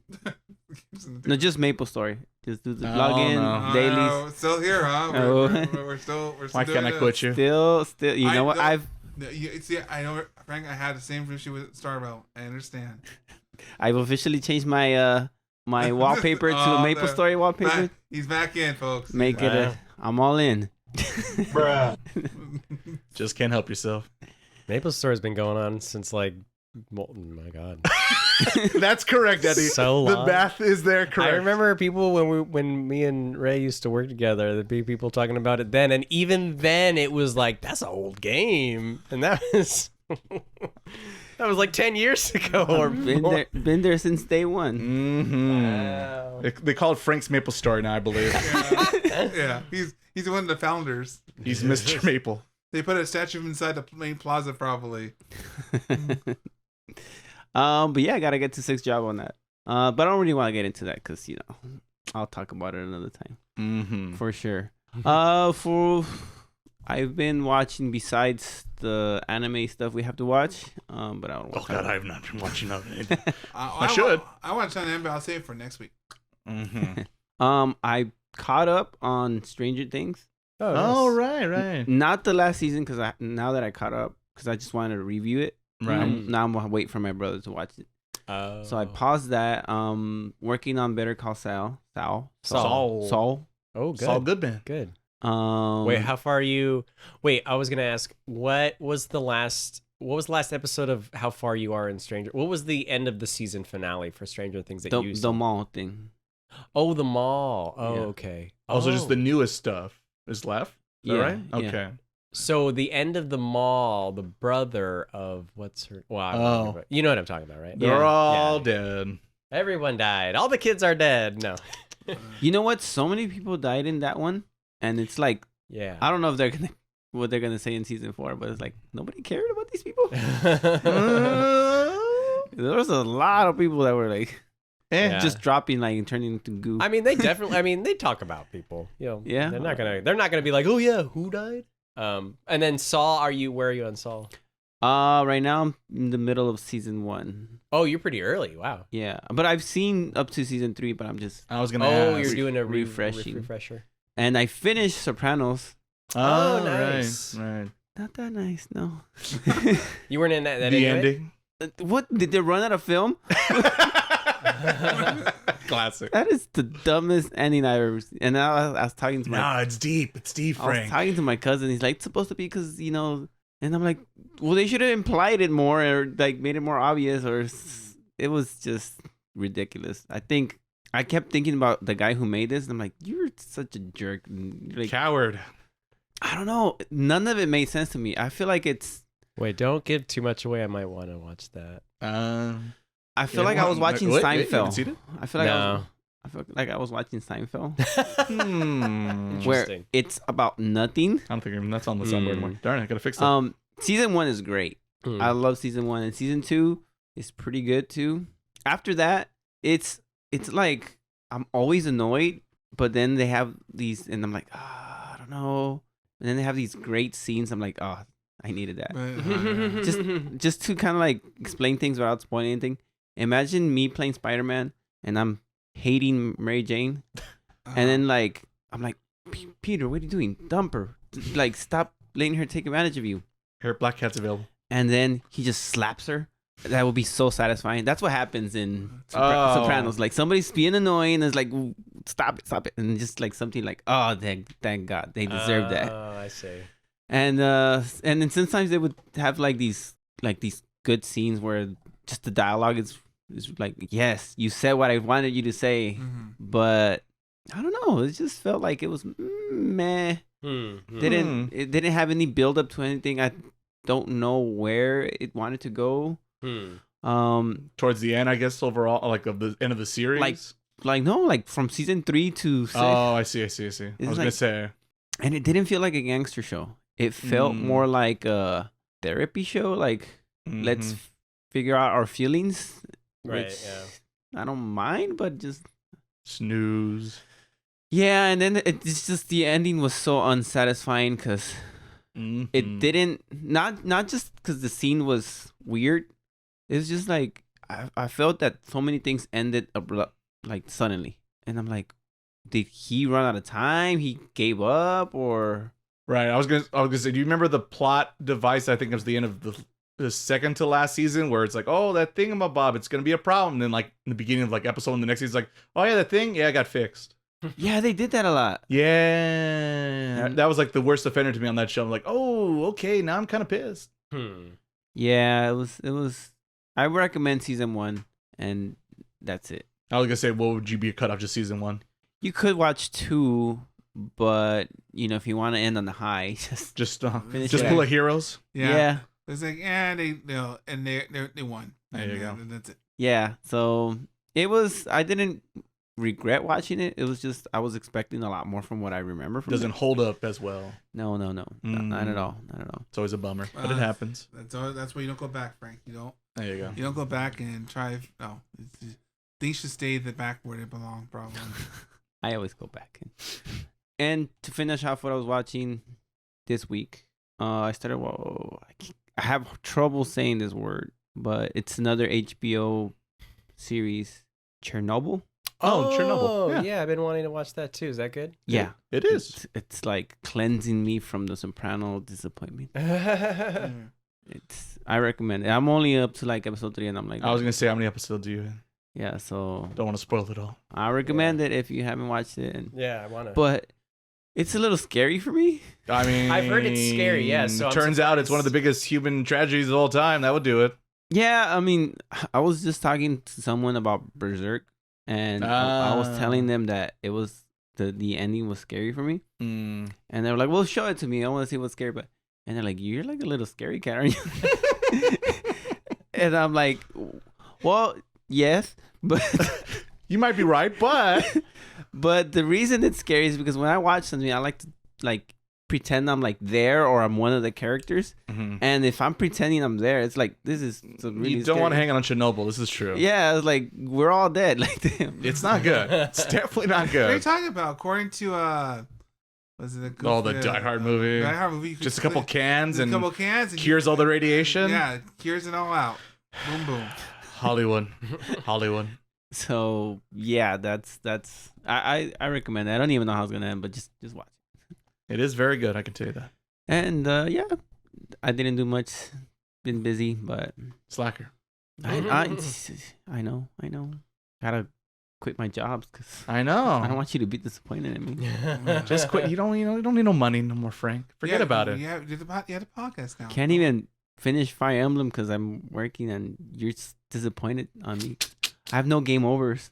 No game overs. Gotta get the game over, Frank. It's got all the credits, and it tells you all the really boring stories, and tells you how much of your life you gave up on playing one game a year. Do they have? And yeah, if Persona 4 remake or something like that comes out, he'll do that in a heartbeat. I mean, who wouldn't? Was that Frank? You're gonna ask me something? You gonna ask me something, Frank? I was gonna ask if they have like the stats of like, oh, you. They fought tell you how many times you fought. You use them in battle, and it gives you a little description of what they do after the war, despite most of it's kind of fluff. And plus, slightly cited in Awakening, didn't it play like certain couples and like, oh, you're now a couple and blah blah blah blah blah. Yeah, Awakening? Is it an Awakening or maybe in the last one? I think that was in Three Houses. Okay, because I remember them. Yeah, there was one of the games that because like if they kept teaming up in battle, they would like the game would be like, and then they got married and blah blah blah blah. That blah, was blah. cool. I like that. Yeah, they don't do that. Slightly spoiler, they don't do that here. In which I forgot, and I was like, oh, I don't know why, but I am bummed out about that. But I guess it makes sense as the narrative junkie I am. Yeah, I remember when I watched the ending of Three Houses, I was like, oh heck yeah, they got together. Yeah, yeah, it was worth the it. right couple. Yeah, gotta play matchmaker half the time in these games. And then it's like, what the heck, these two? Yeah, it's like worst couple all time. As Ray says, for the stats. The children. Think about the children. What are their power levels? All right, then I think that wraps up our weeks. And now it's time for the main event. We will do Ding ding ding. Oh my god. Game of the Year, and I was thinking we'll do our 5, 4, 3, 2, 1. Let's jam. All right. There you go. Ooh, right. So why don't we start with Ray this time? Ooh, reverse order. I see what you're doing. Reverse Or maybe, order. we'll see. Maybe you can still change it. All right. So my number 5 of this year. So for at least for myself, and I'm assuming everyone else's, they do not have to be games that came out in 2023 to be nominated on this list. They can be games that are older. That just happens our first time playing it is in 2023. So having said that, despite it doesn't really qualify for this game, but the one game I did play. So general, I should specify. I didn't play a lot of games this year. What? No. As the constantly tease. Well, if you keep playing around for like 10,000 That's years. what happens when you spend all your time playing Fire Emblem. Turns out you have less time to play other games. 155 hours. 155 hours playing on second campaign. Weak stats. That's it. Indeed. So you don't have time to play as many games. But I did dabble in a couple games, and basically compared to little dabbles of games I enjoyed versus games I beat all the way through and had very, maybe middling reviews, I decided let's go with the ones I played a little bit with and liked a lot. So number 5 for me is, I keep forgetting the name of it, Sonic Superstars. Yeah. It's the most generic, ugly, dumb name. But it's a pretty good classic 2D Sonic scroller. Wow, you're starting off good describing it. Yeah, I know. So yes, it's like I said, as I mentioned before on the podcast, it is a classic 2D Sonic designed and directed by not Yuji Naka, and I keep forgetting every bloody time. I think his name is Oshinoko. Otashino, yeah, definitely. Next year, stay tuned for him. He is the character designer. The guy actually drew Sonic and directed Sonic CD. He has come back to and made his own studio and made Sonic Superstars with the focus on classic 2D Sonic levels with more modern graphics. And they give you the option to team up with up to 4 people and do like the new Super Mario Brothers stuff. And you can have Tails, Knuckles, and Amy and team up together. And each have their own little different abilities as they've had through the Sonic franchise in the years. Or you can just play it, play just Sonic and play it as a traditional Sonic game. And that's what I did for the little I did play. I played maybe the first 3-ish hours. I played it on stream. Look forward to that on YouTube maybe this month. Well, I gotta really post that. But yes, it is very classic 2D Sonic. As a Sonic 2D fan, I'm very happy for that. It's the redesigns and the repurposing of like old Sonic ideas with like, because they have like the thing in Sonic 1 where it's the spinning the world and you don't know where the hell you're going, but they actually made it actually playable in this time around. So just going back and kind of like fixing the original Sonic game, and like I said, keeping more traditional, more Sonic 1 platforming versus like Sonic 2 where it's a little bit more run and go a little bit more. So if you like Sonic 1 is your favorite Sonic game, then you should check out Superstars because it's a little bit closer to that, as well as CD because there's a little bit more exploring going on here, just like CD. You got the Chaos Emeralds you got to collect. Robotnik, they brought back Fang for those who are hardcore Sonic fans. You even know who the hell that guy is. And he's yeah, the fox, right, or whatever. He's yes, or no, yes, he's maybe what he's like the purple. Yeah, the purple guy. What is he? He's a weasel. Maybe weasel. Weasel. I think that's maybe what he is. But yes, so yeah, it's just good 2D Sonic. The most negative thing, it's not terrible, but I guess the negative doesn't help when you're going against one of the greatest soundtracks of all time, is the music a little lackluster in my opinion. No, June's sent out. Oh yes, no, Sonic Adventure, man, no. I don't forget who is the composer, but I don't think it's him because there's no guitars. But overall, a very good game. If you're a 2D Sonic fan, you should check it out, and it's pretty good considering a lot of Sonic games are not very good, and this is one of the rare that are. So take it and run. And Gotta go fast. This is one of the games you finished, or you just? The first few hours, but it like I said, I had a good time those first few hours. Then other games I spent longer and finished. So Sonic Superstars, what a terrible name. Sonic the Superstars Gets the number 5 on my list. All right, that's good. I was not expecting you to say Sonic. I mean, man, have you met? Hello, Frank. My name is Ray. I was gonna say, like, I'm surprised it's that low. If anything, There you go. Yeah, that's what I was gonna say. I think like number 1. Oh, I see. You're. Now I get it. All right, then let's move on to Andy. Me? All right. Uh-oh. So my number 5 of the year, and I guess I have to say a caveat, sort of. Ray, you said that it was not a game we played before, but I think this kind of counts because as new because it was Metroid Prime, the updated version, the remastered. the remastered. So I have played Metroid Prime as a youth, and then I replayed it as an adult in the remastered form, and yeah, it was really good.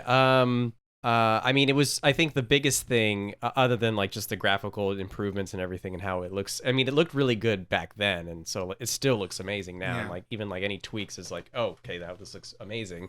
Is the biggest thing is the control scheme is so different. Oh yeah, it actually works. Which is crazy because like, and then like I went back to because they let you flip between the old controls and the new, like, and I was like, I'm gonna do the old way, and then I flipped it. I was like, what the? I was like, I did this. That's what everyone tells, or that's what I hear everyone talking about it. I'm like, was it that bad? Because basically the thing is like, which, and it makes, especially, and this makes sense, especially as a first-person shooter, why it's weird is because in the old control scheme, you can't like, there's no two joysticks. Yeah, there's no free look. So like, you're always looking straight ahead or straight behind, unless you like, you have to stop and then pivot. Right. Like it's like, oh yeah, that's so unintuitive, especially for like a contemporary first-person shooter. Right. So like I did that for like 2 minutes and I was like, no, I'm not gonna do this. So then I can't go back. immediately went to like free and I was like, oh my gosh, it just feels so much better. Although I feel like, and this is my biggest complaint, and it's not why it's not higher, is that it was so much easier. Like I didn't die once playing that game. Oh. Never died. And I remember I was kind of like trying to avoid that because it always traumatized me when I was little, because when she dies, she screams. Oh, she right. screams and the screen goes zoop, like you're Andy, like, why? yeah, and it's like, it feels so like, oh yeah, this is how dying in space would feel like. It's very creepy. Yeah. So like I always avoided it, and I was like maybe I'm too good at avoiding these guys. Like I really don't want to hear that her die. I'm too. My skills are coming back to me. It's like too triggering. So yeah, that's always my biggest complaint is like it was, and I guess the normal Metroid complaint, which is the not knowing where to go. It's like not there's you, and it's like it's so like, and I was wondering like, is this like objectively bad game design? I mean, I don't want to get too into like harshing on it too much, because I do think there's like something fun about like discovering some crazy secrets, right. but it's like when it gets to the point where you're like, and it's a thing in Metroid where you're like, I'm getting stuck. I don't know what to do. Game FAQs. So let's see where I especially go. when you have limited time to play said games, perhaps. Yeah, exactly. Like, and you want to just go, and you're like, I'm backtracking for like a half hour. It's like so annoying. Where's that stupid door? Wow. Yeah, exactly. So that's like the big, but yeah, and then that and not dying, not the lack of challenge, I guess. And I think maybe it's because of the new control scheme. That makes sense. But I mean, other than that, it's still really good. Like it's just like it's an all around like it's so old now. It's been said to death, but it's an amazing reinterpretation of like the Metroid world in like a new way. It's just like it's so like lightning in a bottle like thing that they made it happen, and it didn't suck, and it was great, and it's like one of the best versions of a Metroid game there is. Right. But yeah, I mean, I guess that my talk's pretty short about that. I don't know if I have much else to say. Do they still have the fusion suit? That's in the second one, or No, it was in the first one. What's the fusion one? Well, you could, I think so. You could link it. Yeah, you link it with. There was a linking thing. Right. Oh, I'm trying to remember. Oh, the Metroid Fusion suit from the Game Boy game. Yeah. Yeah, I think. No, you're right. No, I don't think it was. No, Maybe I don't know. Actually, What, playing through DLC. I feel like it has to have been though. They would not add it. There you go. Something to look I into. don't know. I feel the only issue with that game when I was going through it is that it's other than the control scheme make it look better. It was very like. Oh yeah. I guess not. I would say bare bones. I can play this on enhanced methods. Yeah. But it seems very safe for what it was. No, what it was trying to do, and but they were charging a good amount of money for it. You're talking about Metroid Prime? the remaster. You played it? Did you play it? Yeah. Oh, okay. Overall, it was good qualities in that. I like Echoes a little bit more. I think it was a more involved. Because Prime is pretty straightforward, whereas like Echoes does some kind of like interesting stuff, or like the alternate worlds or whatever. Oh, right. Yeah. Yeah. Here we go again, and she lost all her abilities once again. Yeah. Same thing. Yeah, and She it's keeps like slipping those banana peels. and that feels like it's like the Metroid world is kind of stuck in some sort of like, I don't know. It like it prevents it from being like going out of its bounds, I guess. Got out of its comfort zone. Yeah, I'd like It's like to every see. Nintendo game now. Yeah, Yeah. except when Zelda changed. How up, long did that was- take? Yeah, all right. All right. How did Samus lose her powers in Dread? Well, she didn't. Well, Oh, the robot. Oh, yeah, she falls. Yeah, she falls and then that robot hits her or something. No, it's the evil. Smack in the head. Yeah, bam! You got no It's the Billy's, evil bitch. Chozu. It was an evil Chozu, right? Yeah, he takes him, right? Yeah. She like. Or she falls. And Yeah, loses she drag Broly's grabs her and slams her down to like the basement. him. Yeah, yeah. I wish, game, I, though. I wish that game had a better load time someday. I like your pick. I bought that game and was about to play it, but things happen. Life. Yeah, but yeah, Yeah, that's it's fine. on my list. I really want to play it. I don't know if I'll get to it soon though, cause Yeah, it's one of those I want to, but also not super Yeah. high. Well, for me, I also wanted to, and this was sort of like a big part of me being like, do I like it as much as I did when I was little? And I think I do, but I think not as much because I guess it's just so because I was like I should be dying. Like I was just like there needs to be challenge because there was like Right. no challenge like whatsoever. Well, the challenge is you give yourself, you get 100 items. Or switch the Yeah. controls. Yeah, or switch the controls, or like I unlocked the harder difficulty, but like at that point I'm like I beat the game. Like I mean I guess I could. Did you scan all 100 items or 100%? But you get the one she takes off the Oh helmet. my god, the scan, and that's like the thing that kind She's of a blonde. What? She's a girl? What? Which shows its age in certain like mechanics, like the scanning of everything, which at the time was kind of like, ooh, this is kind of kitschy, I guess, for like a contemporary game. But now it's just like, ugh, Scan. scan. Did you read this note? Don't forget this note. Wow. And then like, or if you don't scan the right thing, you don't unlock a thing, and it's just like, okay, well then I guess I'll scan every fucking thing everything I that find. moves. So it's a Did little- I scan Gotta this? scan 'em all, I gotta don't scan know. 'em Yeah, I know. Let me check. Oh, I did. I scanned it 50 times already. You already scanned this stupid. That's what it says. Idiot, move. Go that way. Oh my goodness. But yeah, Yeah. that's all for me. I guess. remember Or playing my that game 4. in Mexico with a tiny TV. Little TV. And I remember, like, usually I hate scanning and reading, like, Right. you know, oh, you can read this diary, see what it tells you more about the story. That's like the one game that I read everything. Mm. I don't remember anything anymore, but Yeah, but no, I agree. Like at the time, it was just like it was like exciting. It just seemed like a new concept. I think it was sort of like a newer. Not that like that wasn't in games before, but it just seemed so like Right. a part of like it's like my space helmet. I'm doing this thing. I don't know. all right then. Good pick. Miles? For me, my number 5 would be Humanity. Oh. All right. Cool. You know, because I do like the puzzle aspect of it. It's been a while since I picked a puzzle game, and it challenges me to think of how not of how to complete the level, but to complete the level with the goldies. Good old goldies. There's Not the negatives though. not the next. You don't want the negatives. And also it's catchy music. It's not you're not exactly no, there's no actually taps to rhythm or something like that. But it's music to listen to as you're doing puzzles. And you can after you get enough goldies, you can switch your music off. So if you like a certain track that makes you help I guess meditation or makes you think better, you can switch that and play that music instead, because every set of levels has their own set of music. Yeah, that's why it's number 5. Cool. Oh, right. short and sweet. Yeah. Good What puzzle. a coincidence. This is what you part of your week too. There you go. Double dipping. All right. Mine, I guess if you've been listening to the podcast, you will know all of my list, but I guess you'll know the order. Now I was gonna say what's the order now? the order. Ooh. Let me look at my notes because Gotta double check. Even he's not too sure. no, I just want. You really had look at him. Yeah. I just wanted to make Yeah, sure. He's ready. No, it's what?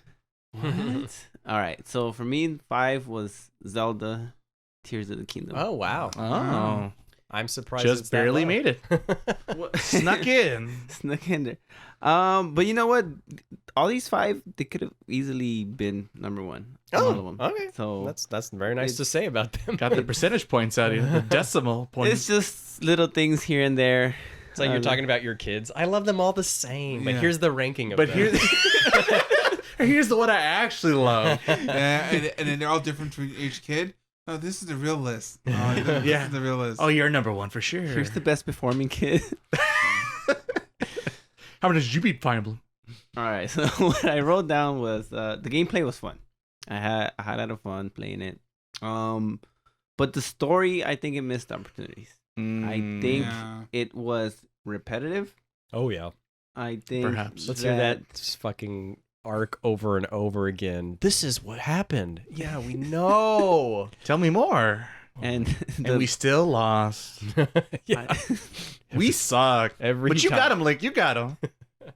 I think it could have been better, like if we would have played what Zelda did instead of Wouldn't it? Wouldn't it? Yeah. Hurt. I think it got hurt by the way the gameplay is set up, where it's make your own path. I think if it was linear, it would have, followed the story in order, Right. and you don't find the wrong tier at the wrong time. Listen to our spoiler cast. Uh-huh. So I don't think this game has a lot of replay value, unless you're just dying to do all the shrines. Mm-hmm. And I wasn't dying to do Is there new dialogue for it? no. Oh. But I like the music and the visuals were good. True. I do feel that if I had never played Breath of the Wild, I would have ranked this game way higher. But since it exists, and I feel like it's kind of unfair, Mm-hmm. but it is what it is. All right. So keep it at 5. I had a lot of hype for it. It kind of delivered on some points and disappointed on others. The ending, I liked it because it was a better fight than Breath of the Wild. True. I like the clothes better in this game. The hair. It's all about style. Yeah. There's more options this time, right? Yeah. Yeah. Important things. So it kind of improved on something that was great. And for some reason, I'm deducting it for that. Yeah. And that's why it's number 5, the worst game on my list. So yeah, I just I still recommend it. the classic Frank bump. Yeah. Oh yeah, and that's what this game's my problem with it. Oh, that's why I'm gonna keep playing it for a while there. Uh-huh. Mm-hmm. I mean, I might go back to it. There you go. All right, so that's it for me. From number 5, Ray. Number 4. Numero 4. There you go. Number 4 for me. Part of me hates it. The 90s kid in me inside hates me about to say this out loud, but I must search my feelings. Be honest. I'm a little worried that something on your list is gonna be on my list. There's a good chance at least one. There's a good chance. I wonder which one that is. It's gonna be a mystery. You, especially if you're your first time listening to Otaku, it's a big mystery. Hint: we saw about it already in this podcast. You don't know that. You can't prove that. You got no Possibly evidence. every episode. Possibly. I mean, anything's possible. It's been that long. It's a big, crazy world out there. But number 4 is just as crazy for my 90s kid. I'm going to nominate Super Mario Brothers Wonder, the newest, hottest game of the Super Mario Bros. Franchise. I didn't, like I said, this is another game. I've only played a few hours of it, once again on stream. Twitch TV, link below in the description. It took the Mario formula and did some more creative, unique things. While the Sonic is very traditional Sonic, I feel like we had new people with new thoughts in how to incorporate the original concept of Mario and take it up a notch. And I think Wonder delivers that quite wonderfully.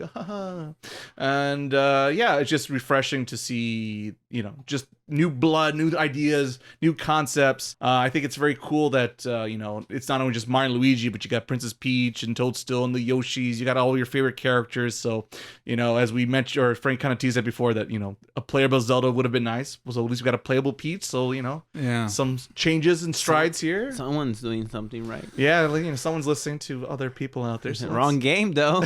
We're getting one step at a time. Nintendo's very slow when it comes to change. Your princess is not in this. The wrong princess. Damn it. But yes, I think it's fun. The different powers that are badges, right? They're called badges here. I think that's fun for those who maybe have difficulties beating these platforming stages. It makes it fun for people who maybe are younger siblings perhaps, or something like that. Newer gamers out there.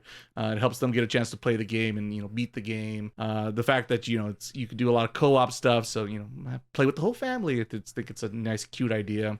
And yeah, I just think the graphics and design choices are more, like I said, interesting and colorful, a lot more vivid in colors, and the music's really catchy as every other Mario game. Even that, like I said, that one lives up a little bit more than the Sonic one, soundtrack wise. Yeah, I just think it's everything a good 2D Mario has. It feels like a true successor to Super Mario World, which, you know, for 90s kids myself, that's saying a lot. And yeah, I just like I said, I've only beat like the first world or two, but I really want to get back to it early on and, you know, keep finishing, because I had a lot of fun, and I feel like this is a game I maybe, depending how long it takes, but I guess I'm not shy of playing long games, want to kind of 100% collect all them coins and get to the secret worlds. Spoiler alert, there's probably a secret world in this Mario game. Who would have thunk? But yes, it is, once again, it's quite wonderful. So check it out if you haven't. How is the new Mario voice to you? It's fine. To be honest, I don't give a shit about It's Mario Chris as a Pratt? character. No, it's not. Thankfully, it's not Chris Pratt. That is the good thing. It's fine. I know Maz's been the same thing, and to be honest, I didn't even think about it, nor did I really care. Is the platforming good? And it is. I more so was just interested in, like, not whether or not you liked it, but like if you noticed it. Like, Oh yeah, I Like, noticed it. Yeah, you notice it. It's very distinct. I mean, it sounds roughly like say if we're taking a different spin like that, and like we got someone else's sign, like it's basically like that, but it sounds like Mario still. Yeah, it's Mario. It's some Yahoo! I mean, it's Mario's. That's his whole character, right? Yeah. I guess it's just interesting because, you know, Right, we've it's been the with first one time. guy forever. Yes. So like yeah, that's it's just my thought. Yeah, I did notice it, but like I went like, oh, it's different. And that was it. Yeah. While some people are like, they're on the internet writing the floor. I can't believe they did this to my Mario. And it's just kind of like, oh, all right, guy, you could try, but I don't think you're gonna win this fight. No, yeah. Good luck to you. They're still mad about Toon Link and Wind Waker probably. Or something. Yeah, those are the same people. Like, and by the way, Wind Waker Link, he looks weird. And then the real nerd. Oh, did you play Twilight Princess? There you go, buddy. How was that for you? But yeah, Super Mario Wonder is like I said, pretty good. And like Was I said, it a wonder? yeah, it's quite a wonder. How wonderful and blah blah. More wonder. How many times can I say? And the Wonder Years. There you go. But yes, play. If you have the Nintendo, if you got a Nintendo, maybe check out the new Mario. Breaking news. What? That's crazy. No one's ever said that on the internet before. That is crazy. I'm breaking news out here, folks. But yes, that's my number 4. Two things. Why did you start off by saying crazy? It's crazy that you choose this. Because I'm a Sonic fanboy. Oh. And I hate Mario. Have you not been on the podcast, Frank? So you have that negative mindset that Mhm. Miles over here has. The What? all right, I definitely got lost. I for sure got lost. All right. All I know is I like Sonic, and Sonic is cooler than Mario. So there's that. Take that. Yeah. I think about getting this game because, you know, there's kids in the house, and I'm like, this would be a cool game to play. But then I'm like, damn, they only like Roblox. They don't have taste. They don't know a good game if it came by. They're gonna be like, okay, how long do I have to play this before I can play Roblox? I want to play the real game. Yeah. They said. So Interesting. That hurts. That hurts my soul a little. I'm not even gonna buy it for you now. You don't deserve a good game. That's fair. Attaboy, Frank. You stand up. Yeah, you show them. You teach them a lesson, all right, Frank? Gotta take those iPads away. All right, moving on to Andy. Andy's number You're up 4. next. All right. Uh-oh. So my next game is number 4. Surprise! It's another Metroid game. Metroid What? Dread is You're like number my favorite guest. You should have you more on the podcast, Frank saying. Well, thank you. I've selected Metroid Dread because that was I actually think I played that before Prime, I think, and then I was just like in a Metroid mood. You know how it is. You're just like, Yeah, I want that's all I'm More, interested in. please. Yeah. I mean, Fire Emblem. You gotta get all this started. I want to see that cutscene now. I mean, I definitely I was like thinking about the two. I'm like, yeah, this is definitely the better Metroid game in general. I mean, I was dying a lot versus never dying, whereas in Metroid you die like what, Dread, 5, you're just like 2 minutes. dead, you're just Dead all the dying. time. And I'm like, it was nice to like get a challenge in. There's the challenge you're looking for. I guess I just like maybe it's that I like the Metroid Prime world, even though it's kind of like a sort of a generic-y world. It's like ice, fire. It's pretty basic. Right. I guess maybe I just like that place a little bit better, and like just how it looks aesthetically. I'm like, I like this how Metroid looks this way versus how it looks in Dread. But I mean, Dread's great. I mean, I mean, I guess saying that, maybe it's my favorite Metroid game now. Like, there you go. Yeah, well, it's better than Prime, confirmed. Yeah, I think it's better than Prime, and it's like super. And the SNES one is really good too. Yeah, I guess I don't know. I mean, it's just like a really good Metroid game. The ending was. I mean, I don't want to say too much about the story, but have we all played it? I have. Yeah, I have. For sure, everyone else here has. Oh yeah, so the ending. Yeah, the ending. Oh, cool. The ending battle is like that was like really fun finding out how like figuring out like just like I mean I would die like I mean I died like a lot with that guy. I mean I don't know how often you guys die. The way I describe that fight is it felt like a Street Fighter game, like, yeah, like, I could see that. Yeah, you're like slide under his thing, and then or like an old school Mega Man. Yeah. And I think that's like why. It's like that kind of old school shooting mentality where it's like you got to be really precise and everything. Very Mega Man like. But it's like, but you're like dashing around. Like that was like the cool thing is like all the dashing I really liked. All right, Mega Man X. Yeah, so then that's what it's. Yeah, I mean, if they're ripping off from a great game, then there you go. I really liked like just like zooming around and like and just like flying. It felt really cool. Like you don't fight like that as Samus, right? Yeah, and then it's like, whoa, feels like a real ending fight. Yeah. I kind of got the feelings of the first time I beat Wind Waker. Because I'm like, whoa, I didn't think I was gonna fight Ganon like this. And then this one's like, oh, so I really like that fight, and it was especially fun and hard because it's very unforgiving. Yeah, it was. Yeah, it was, but in a way that I didn't mind. I do feel like it still suffers from like the where do I go thing. Like it's just like every Metroid, which is like, God, I wish they could just like I don't know what they're. But then I feel like that's part of Metroid. I don't know. It's like I was gonna say you want the big crazy taxi, big green arrow go this way. No, and that's the thing. I don't like that. Right. But like, and that's the thing. I do really like. That was one of my favorite things about this game was like how intuitively it takes you between worlds, which is like, and then like you kind of like even though I did get stuck, like it does a really good job telling you like this is the way you want to go. Like, right, it gives you more like of a it's like clue. It's not like green go this way, but it's like oh you're following this route. Right. I haven't gone this way, and then you just. But then I think near the end, closer to the end of the game, I forget like I was where you discovered like the whole place. You're like okay, where the hell do I go? Like that was like really what it was like kind of getting to the end and being like okay I've seen everything right and then like but then also like I was dying too much I think so I was like oh I need more help I need more rockets so like and then it's like Ken you're like no, okay now I'm just playing hide and seek with like with power-ups but I didn't mind like it's still satisfying to be like now I'm ready like oh, I'm ready for this fight I'm gonna kill you so hard now. Did you have to go back because I was fighting the last boss and I'm like I need more help and I went to go find some more.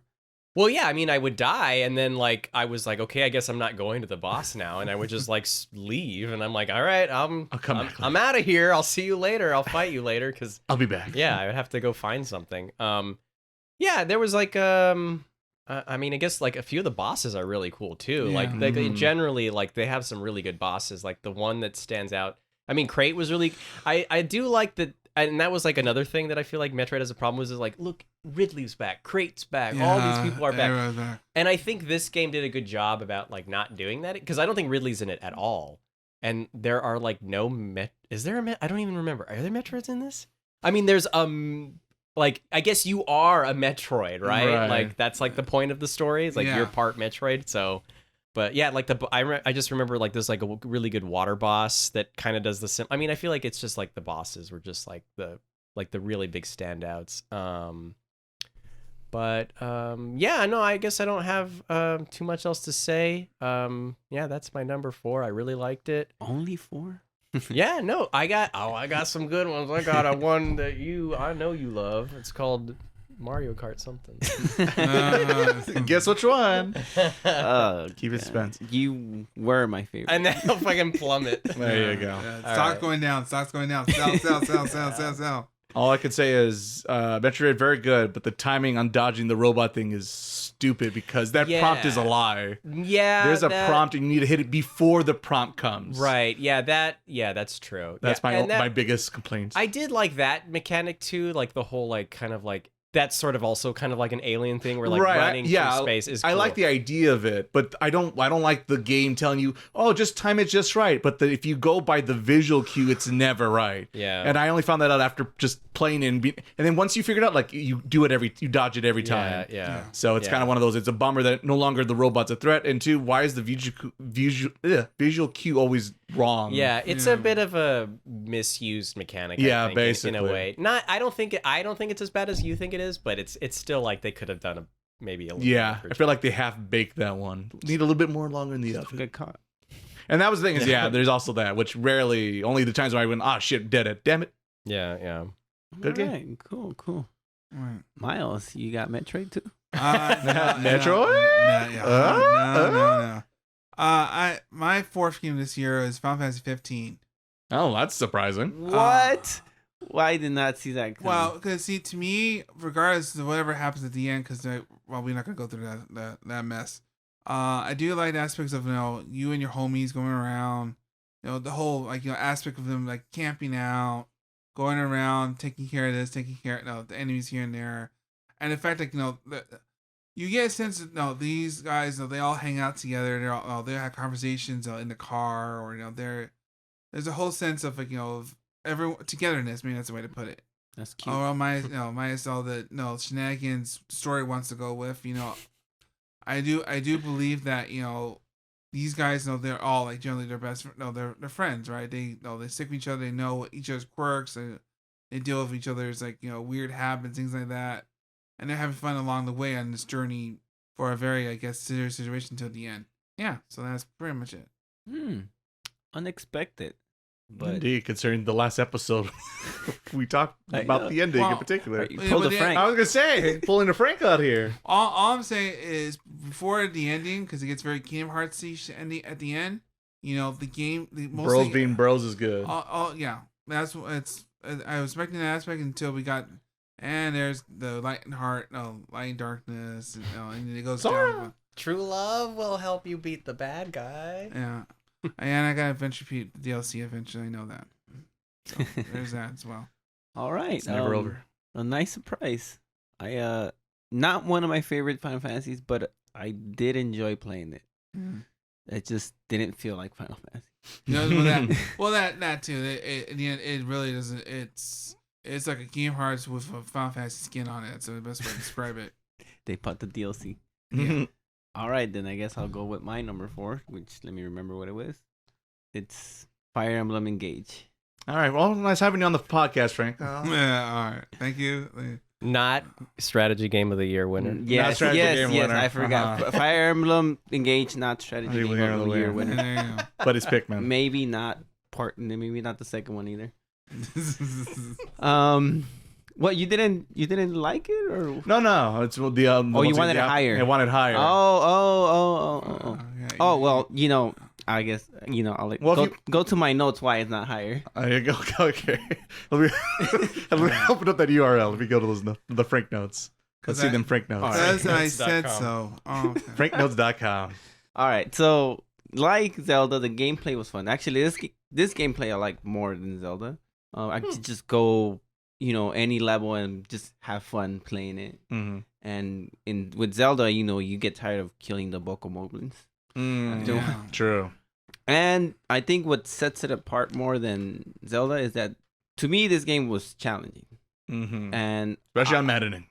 Like Andy, like Andy was saying, he didn't he didn't like Prime because it was too easy. Yeah. Right. So I think that is something to be said. I mean, too challenging is also bad, but it had a right amount of challenge. All right, that's true. That's true.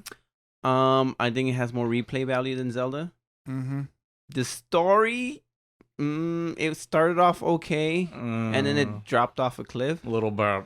And so I would give the story angle to, even though it was repetitive, to Zelda. Wow. But it's a close race to the bottom for me. Yeah, so the stories was not great. I love the music. and I think it looks nice. I like the whole anime look, and then the whole Sailor Moon thing that they had going on. Oh where yes, you can transform. yeah, so Mhm. it was silly, but it was for me. And very anime. so that's why. It's just the story was pretty much on par, but I think the challenging part of it is what set it apart from Zelda. And also it felt fresh. It didn't feel like a copy of Three Houses. That's true. That's true. So it felt like I was playing something very new. It felt old school the way they kind of like did it. So yeah, I remember enjoying it a lot, and I still want to go back to it. It's just that Finish the fight, Frank. Yeah. It's like Octopath Traveler, where I have to finish that secret boss or final boss, and maybe I'm just too dumb to like really think about what I have to do, and I just want to I'm just gonna grind it out and then go back and Just punch my way through this problem. Yeah, so I'm not in the mood to grind right now, so that's why I haven't gone back. There you go. Yeah, I'm not in the mood to go 155. But have you seen the conversation about the beach though? It's very different. Yeah, it hits you right here. It hits you right here. It gives you the feels. I love like every conversation is like C conversation. We should be friends. B conversation. Hey, we're slowly becoming friends. A, we are the best of friends. That's it. Yikes. Sometimes. No. I do want to go back to it. Like even if I don't care nothing about the story, I just it's one of those The games mechanics. yeah, it's just I go to work and I type, Fire Emblem Engage soundtrack. There you go. Sometimes just to listen to the music. It's good. Just leave it on. So when a game does that, then it's good in my opinion. Pretty good. Oh, that's what I was going to ask you. What would you sandwich in between Engage? Would be the game above it and below it, Fire Emblem wise? Huh? Where would it worse place? and- Where would it place in your Fire Emblem rankings? Oh, ranking it only with Fire Emblem games? Yeah. Based on the Fire Emblem series, since you've dabbled in most of them, I think. What's above and below it, if that makes sense? You only want to know what's above and below? I suppose, unless you want to list them all in the moment. Well, Awakening would be first, and then Fates would be second, I need to go back to Fates. and then I think I would place third, Oh, okay. Also, overall, pretty high. and Three Houses would be under this one. Oh, okay. Interesting. That sounds correct. I guess I should play them again and give you a real answer. There you go. That's for next Let's year. do it. Let's do it, Frank. Yeah. Fire Emblem 2024. There you go. And that's my number 4. Managing was it classic?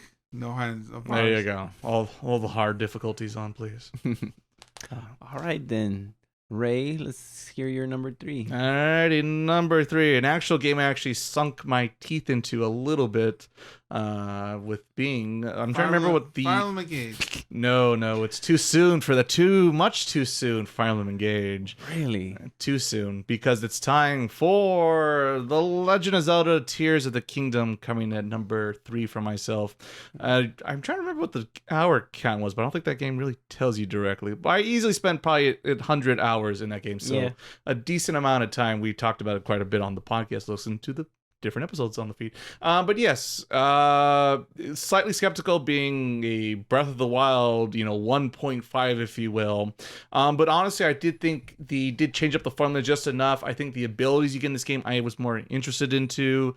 The Banjo-Kazooie nuts and bolts of building the carts kind of worked better for me. I don't say I loved it. I didn't like that. No. I didn't. I think it was. I found it slightly more interesting sometimes than just playing with it was ice on water It was from Breath of the fine Wild. the way it was until the timer shows up. And Well, then- that's the thing. Well, when you get neat, like I said, the design, the concept of building stuff is more interesting because it's just Legos, right? You just build something out of these parts, and it's kind of fun. But the problem is when you get later down to it, and you finally build this elaborate, all these pieces and parts to make this flying machine, but the game goes, oh fuck you, you're done with the flying machine because now you're breaking the whole exploring, adventuring part of the game. So yeah, that part does suck, definitely that. But like I said, the core concept of like, here's are your tools, play with them. I thought it was more interesting versus, like I said, freezing water and then Yeah. just swinging the momentum to go flying off, which you see in all the speed runs in Breath of the Wild. I just thought it was a little bit more interesting and fun potentially. But yes, the story, they tried to fix it. It's still a weak spot that I think Frank mentioned, but it is an improvement. It's not until later on you get disappointed with the story versus Breath of the Wild. You never even try. You never have any hope that the story's going to be good. There is a story every time. Exactly. They tried and kind of fixed the temples, was probably the next biggest problem with Breath of the Wild. They made them closer to a temple, but still not close enough, in my opinion, if I'm being really nitpicky. But they do try to fix that. And they tried to, like, the slowly interacting with more voice acting in a Zelda game is interesting. Zelda. Maybe Zelda shouldn't talk. Well, maybe we should switch roles. Zelda should talk and Link should talk more. Maybe we should do that. Huh? Yeah. Huh? Yeah. All these years later. But yeah, I just think they were trying to slowly break away and do some more interesting things in the Zelda universe, and they haven't done so far. What was it? The what was it called? Shoot, I forgot. Yes, but that whole area of the map I thought was kind of interesting. Gets a little old, and plus when you figure out the secret, which I won't spoil here, it kind of ruins that a little bit. But early on, before you know those things, it's fun to just travel in the darkness and this and that. Finding the nostalgic tunic costumes is very cool. Yeah. Or you could just gamble, got your way through amiibos. But to upgrade though. Yes, that's true. Unless you don't update your Switch, then it's pretty easy actually. If you look it up, kids. It's just I'm a casual. I don't know what's the.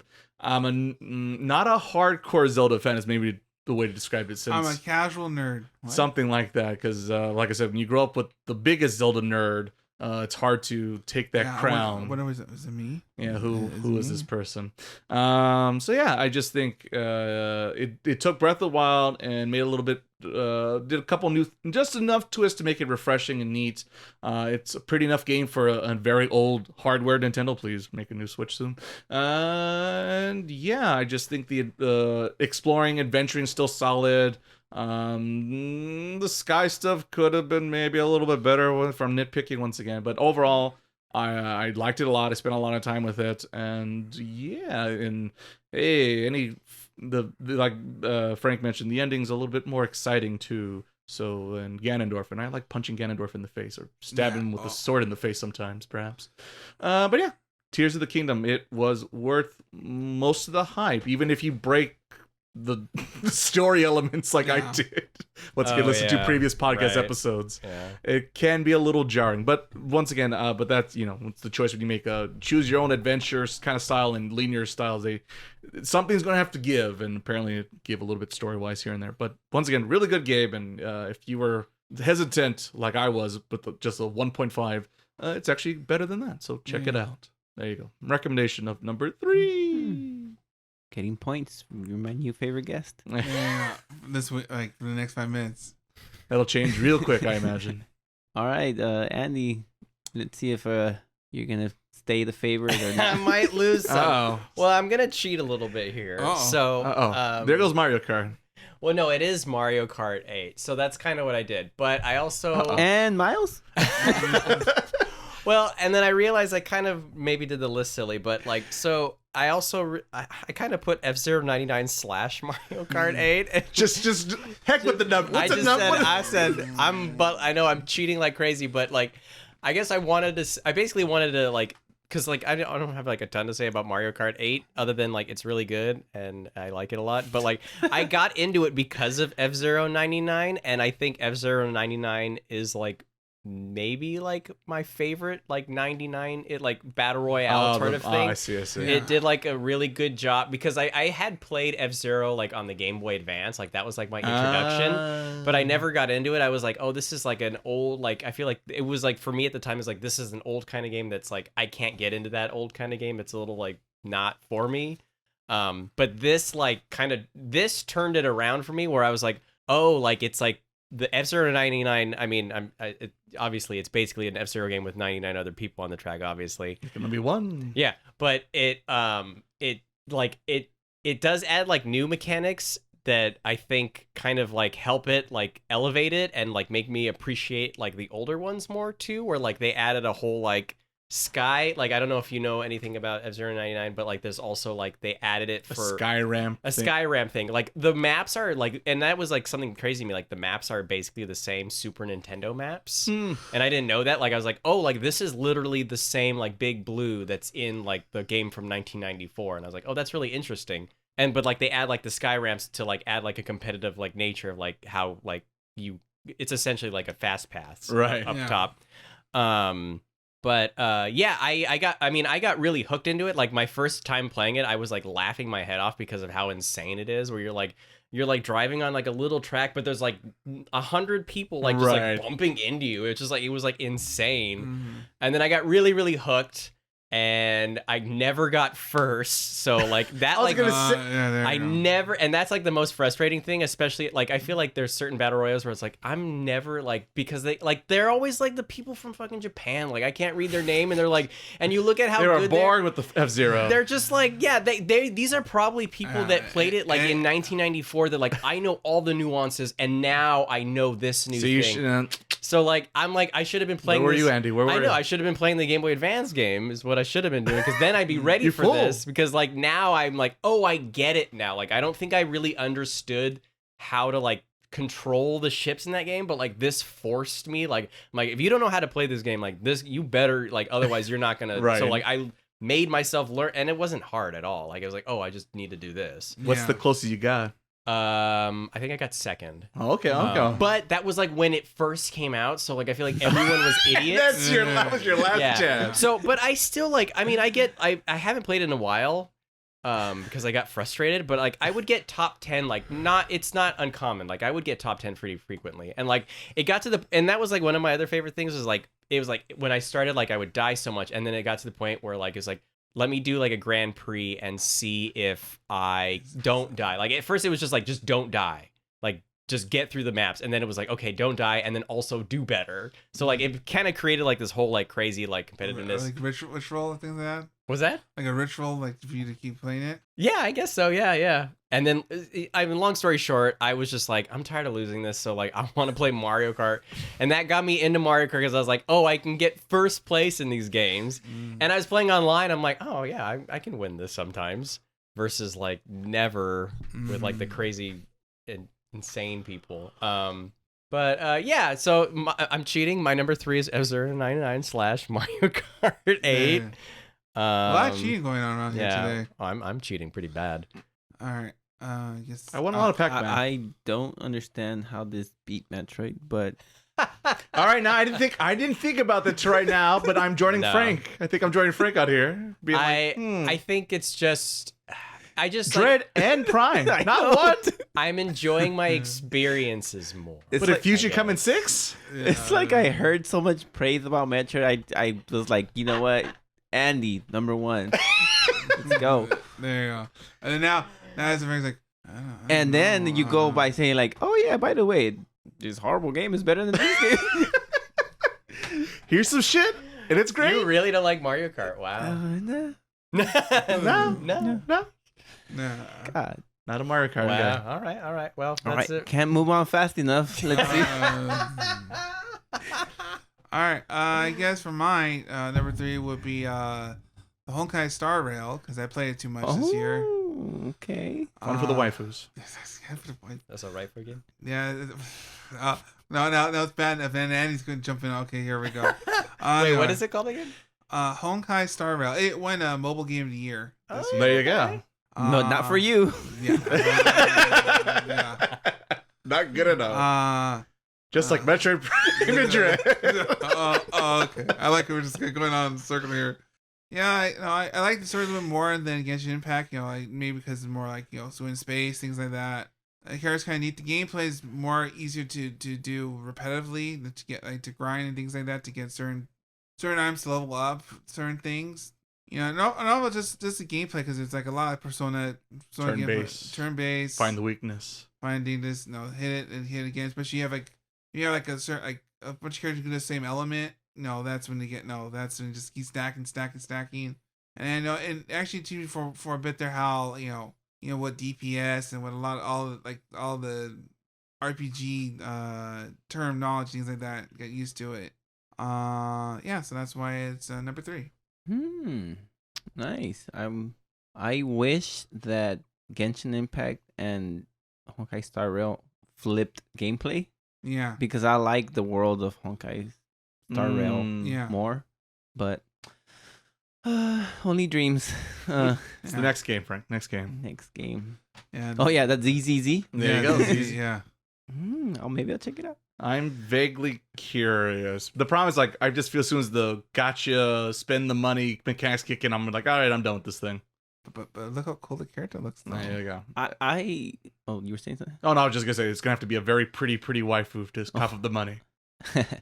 I wanted to get into it, but then I think of like, I just have so much to do. I can't Maple invest. Story. I can't. Yeah, exactly. Yeah, Maple Story. That's it. That's pretty much Maple Story has waifus with big heads. There you go. Big head waifus. Big heads and small bodies. Just the way he likes. Big head, small bodies. Well, Like I Betty said, Boop. yeah, another thing we learned about Frank this week. Every week, learn something new. Yeah, you never know that you have kinks until They start until talking you about say it. them out loud. It's all making I sense. guess I do. I guess I am weird. There it is. All right. What number are we on? 3? Yeah. Number 3. Yes. Number 3, and this is kind of surprised me to me because You surprised yourself? yeah, I didn't. You looked at it, you were like, oh, Oh my god. that's my list? I thought I would place this one 5, but then I went back to the enjoyment, the performance, and all that. I'm like, no, 3, and that's Sea of Stars. Oh, all right. So for this one, the gameplay was fun, as all the games that I have here are fun. But the most important thing for this game is that it was well balanced.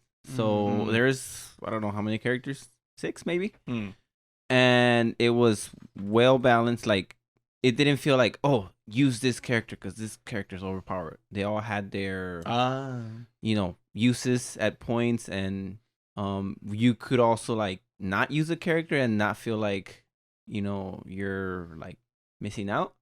So it rewarded you if you switched, and I like switching a lot, but also you could stick to your favorites and you'll be fine. So it gave you that freedom of if you want to switch or not.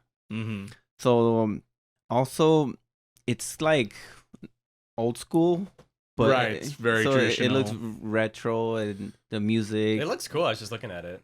It's like Yeah. Super Nintendo, basically. yeah, you know? yeah. They won a couple awards at the Game Awards, I think. Yeah, Stars. Not best strategy. No one can Not beat that one. Pikmin. Pikmin's unstoppable. Daddy Miyamoto! The story started off slow for me because it gives you kind of this tutorial. I'm like, come on, let's move it. But it got better. Like, for me, I was like, okay, I want to see where it's going, and it didn't really follow as the traditional, like, hey, the hero's here, we're gonna win now. So I like that about it. I feel like it has a lot of lore. I didn't get into it, but if you talk to the NPCs and stuff, they tell you, and it's like, oh, okay. But I thought they put a lot of effort into it, and even though I didn't enjoy the effort, like, I didn't. It kind of like when we're talking about Prime, where you scan it. I didn't go and scan everything, but if I would have, there was stuff She for a me. blonde? We don't know. Yeah. I like the cast of characters. I thought they were fun to talk to and stuff like that, because you could camp, and then you could talk to them, and they tell different stuff. Oh, that's cute.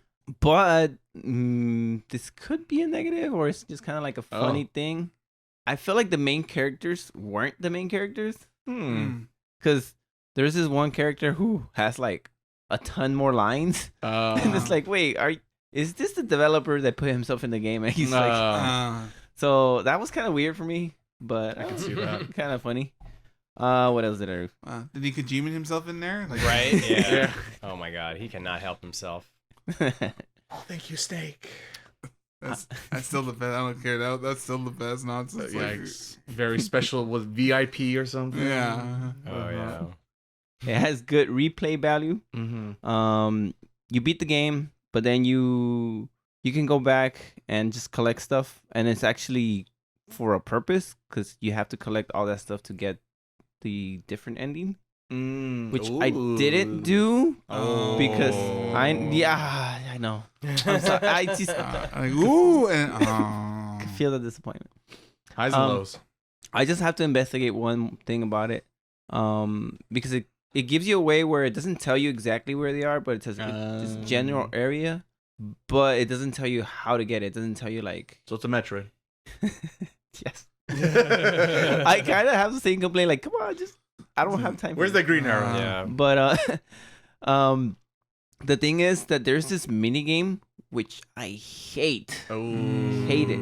It's like you have these little statues, and then it's like a roulette, and then you stop. The thing spins, and you stop it, and then stuff happens. I don't know what happened. No, okay. So yeah, like something happens. It just magic comes out of the air. Okay. yeah, stuff happens like electricity, and then coins go out, and then like, did I win? Am I losing? What's going on? And so you play this minigame and you beat whoever you play, and I guess you can get new characters or little new statues. And there's the thing where you run into a guy, it's like, you haven't beaten all the champions yet. Come back. And I'm like, damn, am I gonna have to do this? So if collecting the things involves playing that game, I'm not gonna do it because I have no idea how that game works. I'm just pressing buttons, and I'm like, did I win or did I lose? this makes no sense to me. That's me when I go to Vegas. So I need to look it up. If I don't need to play that minigame, I will go through it because I don't mind searching every corner and stuff like that. But I have to play that stupid minigame. This is probably why it's number 3. The stupid minigame. Hold it back. Then I am not going to do it. I'm just going to look it up like my cousin. There you go. Or play Roblox. Oh, God. Okay, nah. Now's the time, Frank.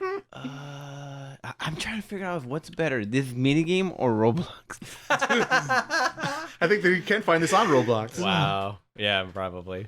Yeah, I don't know if I mentioned, but the music, I like the music. I like the visuals. And yeah, I don't want to say too much about the ending. I liked it. And it was a nice surprise. It surprised me with the way they handled things. I'm not saying it's amazing, the best story ever, but it was just like, okay. It wasn't like too like, oh, go on an adventure and defeat it wasn't too like basic. Right. It wasn't overly complicated where like then I would tell you like, Ray, you gotta check it out. Because I know like for you, you'd be like, oh yeah, I expected that. Right. But like for normal people, I think it'd be nice. Normies.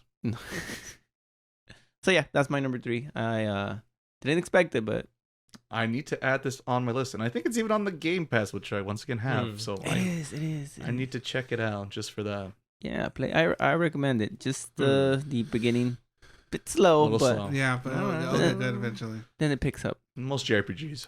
Yeah, they have a lot of details in this game.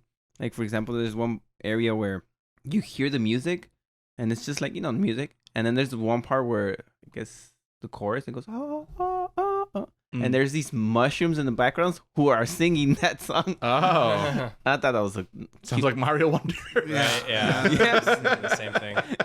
Oh, now I gotta play it. There you go. Similarities, perhaps. All right, then on to numero dos. Oh no, we're getting close. We're all at what's it? Penultimate? I think it's the word. Yeah. And number 2 for me. This was the top. I feel like the top 3. Well, maybe 1 was locked in, perhaps, but 2 and 3 was a bit of a shuffle up and down for me. And I back and forth when I finally decided. I designate number 2 to Resident Evil 4. The remake or whatever you want to call it. I don't think technically has the word remake, but Final Fantasy VII does. Anyway, so yes, RE4 is a classic game that established a genre of games and revolutionized action turn. Behind the camera shoulder. Thanks to without Resident Evil 4, there would be no Gears of War and everything else from that era. And so it's quite the game to live up to. And to be honest, I had very low expectations that this game would be able to meet the hype that the original brought. But so, to my surprise, they somehow pulled it off, and they took the essence what made the original good and added to it and improved on it. They just didn't copy and paste it or just do one or two things. They really got like a 50-50 mix of the old and add some new into it, and kind of really makes it feel like a different game despite it's pretty darn similar to the original game.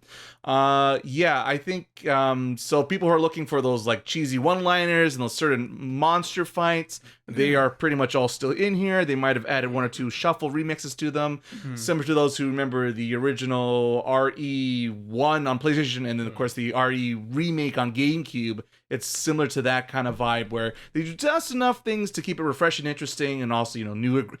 Turns out the PS5 is a little bit more powerful than the PS2, if you will. Who would have thunk? So it is a very gorgeous game. They try to slap in some more horror elements into it, a lot more nighttime settings, a couple more little jump scares here and there, since the original RE4 was kind of very foggy and shoot the guys in the face and just kind of move about your business about it. So a little bit more spooky to RE roots, if you will. So that was nice to see coming back to it in this remake.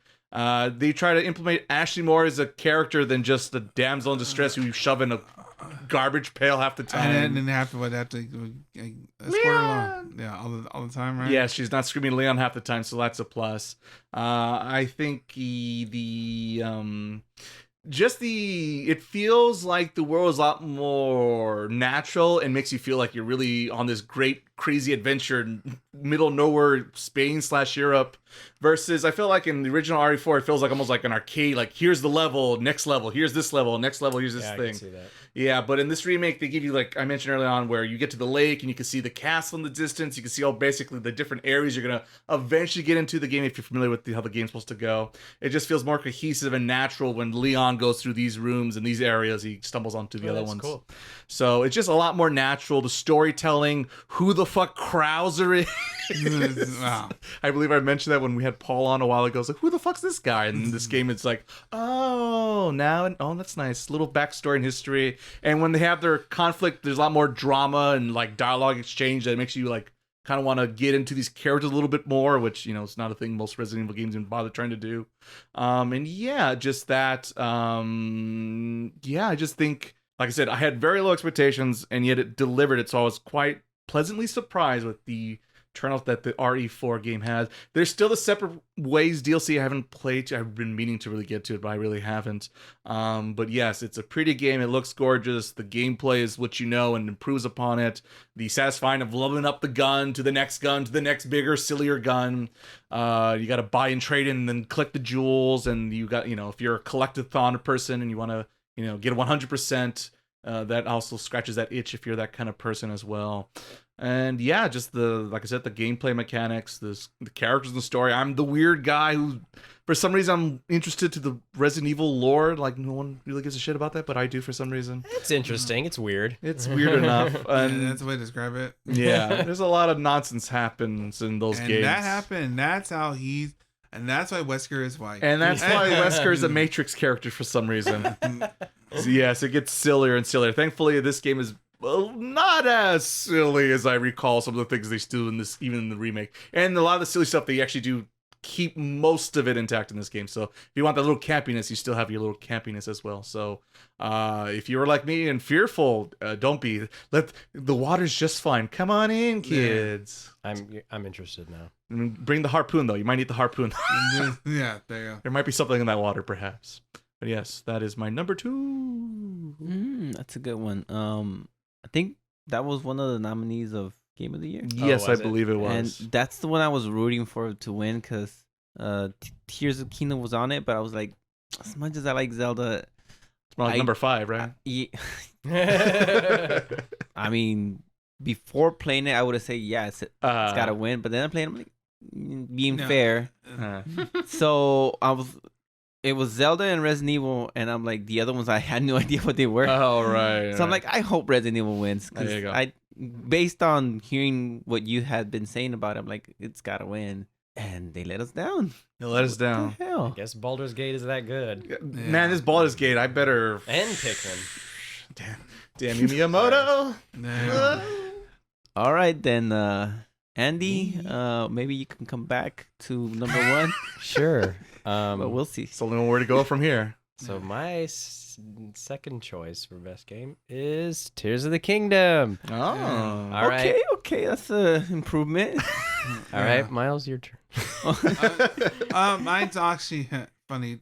Mine's also Tears of the Kingdom. Wait, you have, Wow, it's a bundle feature. I was literally passing it off because I was like, what? you had like 10 million things to say about F-Zero. Well, in my defense, I'm like, you could just go back to my episode and hear what I said. Okay. Yeah. That's my See, excuse. if you listen to podcasts, you would know that my thoughts are. Tune into the spoiler cast for And notes. I don't repeat myself again. So. Well, I mean, I feel like Got a we, dialogue Yeah, here. like we're just like, what do you? What? Well, I mean, it's the thing is, it's kind of like a better version of Breath of the Wild. Right, No, yeah. than Oh, a- wait. Sorry. So that's your real pick? Yeah, no, and it that's is. your real pick too? Yeah, Oh, yeah. This Oh is yeah, not we're a not script. joking. Yeah. Oh, This is not a script. You're Yeah. just not Wait, doing... but it's not a bit. What? I thought you were just like, trying to get Only my points. number one's the script, all right? That's the only one that's scripted. No, I'll show you my list. It's real. Okay, sorry, Miles. Go ahead. And yeah, but to me, it's a better version of Breath of the Wild. They fixed a lot of mechanics that that there was issues with. Having a little flying trap is kind of nice because you don't have to worry about how do you get up to the sky. Or the only downside, of course, the timer eventually for those things, which kind of sucks. The story is a lot better, way better than Breath of the Wild story is with the whole Guardians, things like that, and who cares. Zelda has a prominent role. Somewhat, even though They do it's something kinda, with her. There's some effort there, and it's a change, especially at the end. Like, and this has been like that. But also, if you do end up doing it wrong, if you get like the wrong tier, like you figure out what happened, and then it's like, oh, and that's what happened. That's no downside, but it is still a good story regardless compared to Breath of the Wild. I still don't know Breath of the Wild how that even worked out, whatever. And you gotta stop the calamity. The calamity is here, and this is that, and it just talk about like. Man, that castle's a lot of things. The castle float. Let's see, because the castle broke in, became a moat, and you can go into the castle. Now the castle's floating in the air now. So now what do you do next? Is it going to go down to the ground? Is it going where? The depths. That's what it's called. Oh, Thank you. everybody's like... Oh. Thank you, Miles. We needed Yeah, I that. needed the prompt. You know what I mean? Like, cause I hope they move on to a different Zelda or different concept because we're done with this. Yeah. I don't know what else They they have could do. to. We reached the peak of this thing. The only issue I have is with the clothing because, like I mentioned before on the podcast, the problem is that you have to spend rupees along with having the materials to level up your clothes, and that kind of upset me a lot because how do you get rupees in this world other than keep selling the stuff you get and things like that, and That was funny. We were poor. yeah. I was swimming in it. It was too realistic. But no, other than that, and that's why it's number 2. Yeah, I think I was gonna say that I think the thing that stands out to me the most, and you mentioned it, is like the depths is like the most unique thing. Is like if I were to think back to that game and being like, what like I mean that's what I guess that's what I'm doing now when I think That's back happening to it. right now. It's literally happening to me. Is I think like the depths was just like, and then other than like getting the finding out the behind the scenes stuff, like what's going on really. It's like, oh, like it's just kind of that below. But like going in there and like first exploring, it's like kind of exciting. Like right. it was like what's the going first time on? where I was just kind of like, what the hell's going on? Like it was Right. like, and like I don't think I had felt that about a Zelda game like in that way, like in a while, I guess. Like being like, whoa, like I don't know. I mean, other than like the concept of the game being like very like open world and like unique in that sense. Well, they were very good not showing the depths and kind of like, well, you're gonna go to the sky just like we yeah, should. yeah, And it's like, and they must know you're going to the depths. yeah. Which is And like the the real downside, hook. I feel like the sky kind of got a little lost, kind of like forgotten, pretty much. Like there are a couple Was of it things Skyward here- Sword? Oh, wait. I don't know, but like but it's like I think there's so much time advertising that kind of like to trick us, to fool us, like yeah, you Right, go to the yeah. sky, you can do that. Exactly. And then no, we just literally built the whole map again, but now it's in the depths. And it's like going, well, that's great, but you sold me on this idea. What happened to this idea? When did this game come out? I mean, no, this year, but like It's month. like May. Yeah. Yeah, I think it was. Something like that. It was right around when I got What are laid the off. podcast notes? It was early May, I think, if I remember correctly. I Now we got around to it roughly around like in July, because by the time everyone was finished, Yeah, Right, you we're all you playing came it up to it slowly. later at the very end I when was we had waiting the for spoiler I was cast. waiting for my Oh, May physical. 12th. May 12th. There you go. I was waiting for my I was physical. gonna say copy. 15th. Yeah, because I remember playing it a lot, but I don't know how I would do that because I work. So was I on vacation? Did I We take- all just made it happen. We were all just Yeah, so we're just- committed. We're yeah, like, it we're gonna was- play this fucking game. Yeah, basically, it's like pretty much like just this is the game of the year, and we're doing a podcast, so we should try to Like, do it really ideally Go into it, yeah. and get into it. Yeah, I remember playing it like at 3 a.m. It's pitch dark and going into the depths. I was kind of scared. Yeah, That's for you true. especially. Yeah, Yeah, yeah. I remember because and nobody must have been home because my TV was super loud, and I don't know if it happened. I don't feel like it didn't happen every time, but when you go down to the depths and you're falling, it has this really loud scream. Oh, Right. the horn, right? Yeah. It's like Yeah, that freaked me Yeah. out. That freaked me out. I turned off the game. I was like, no, yeah. When I first noticed that, like, it's genuinely like creepy. It's like welcome to like hell. Right? essentially. Yeah, basically. Yeah, that's Like, true. And then you go down there like, well, there's nothing here. But it's like, Yeah, you walk like I don't see anything, and It's, then in the later part, it's not as scary. yeah, once you realize it's a little empty, is kind of the problem. Yeah. Yeah, it's a bit empty. Mm. turned it off. Put some Tinkerbell on or something nice. Tinkerbell. I just want to put my Tinkerbell YouTube videos on. Yeah. It's very friendly. All right. Well, we all picked Zelda. That's Zelda's interesting. made it. Yeah, that that's the one seems to be the concur case so far. Yeah. Huh. So now it's your number 2. It's not Frank's turn. Frank's number 2. Number two. two. I mean, this might come to a surprise because of what I've said about this game. Uh-huh. Mario Kart 8. No. All right, guys. I'm the number one Mario Kart 8 player. It's I Get him just my, didn't want to say it. Get him my level. For Slash F099. There you go. Don't forget the slash. You know that Japanese guy that's been getting first place? It's me. And he brings on the Switch, looks number one. Frank. It was me the whole time. In Japanese. Frank, but it's in Japanese. If you put like the Google Translate over it, It says Frank, Andy. This is Franco. Frank song. Damn. I knew it. Oh my I god. knew it. All right, all right. All right. So my number 2 is Final Fantasy 16. Ah, there we go. Yeah, you did it. I know it seemed like I didn't like it Yeah. when I was talking about it, Yeah. but I actually like it. Number 2. Just a little bit. Just a little All bit. right. Yeah. This was like the games I mentioned before. I was like, this is gonna be the game of the year before I played it. This is gonna be the game of the year. Sea of Stars. I'm like, I'm just gonna like it.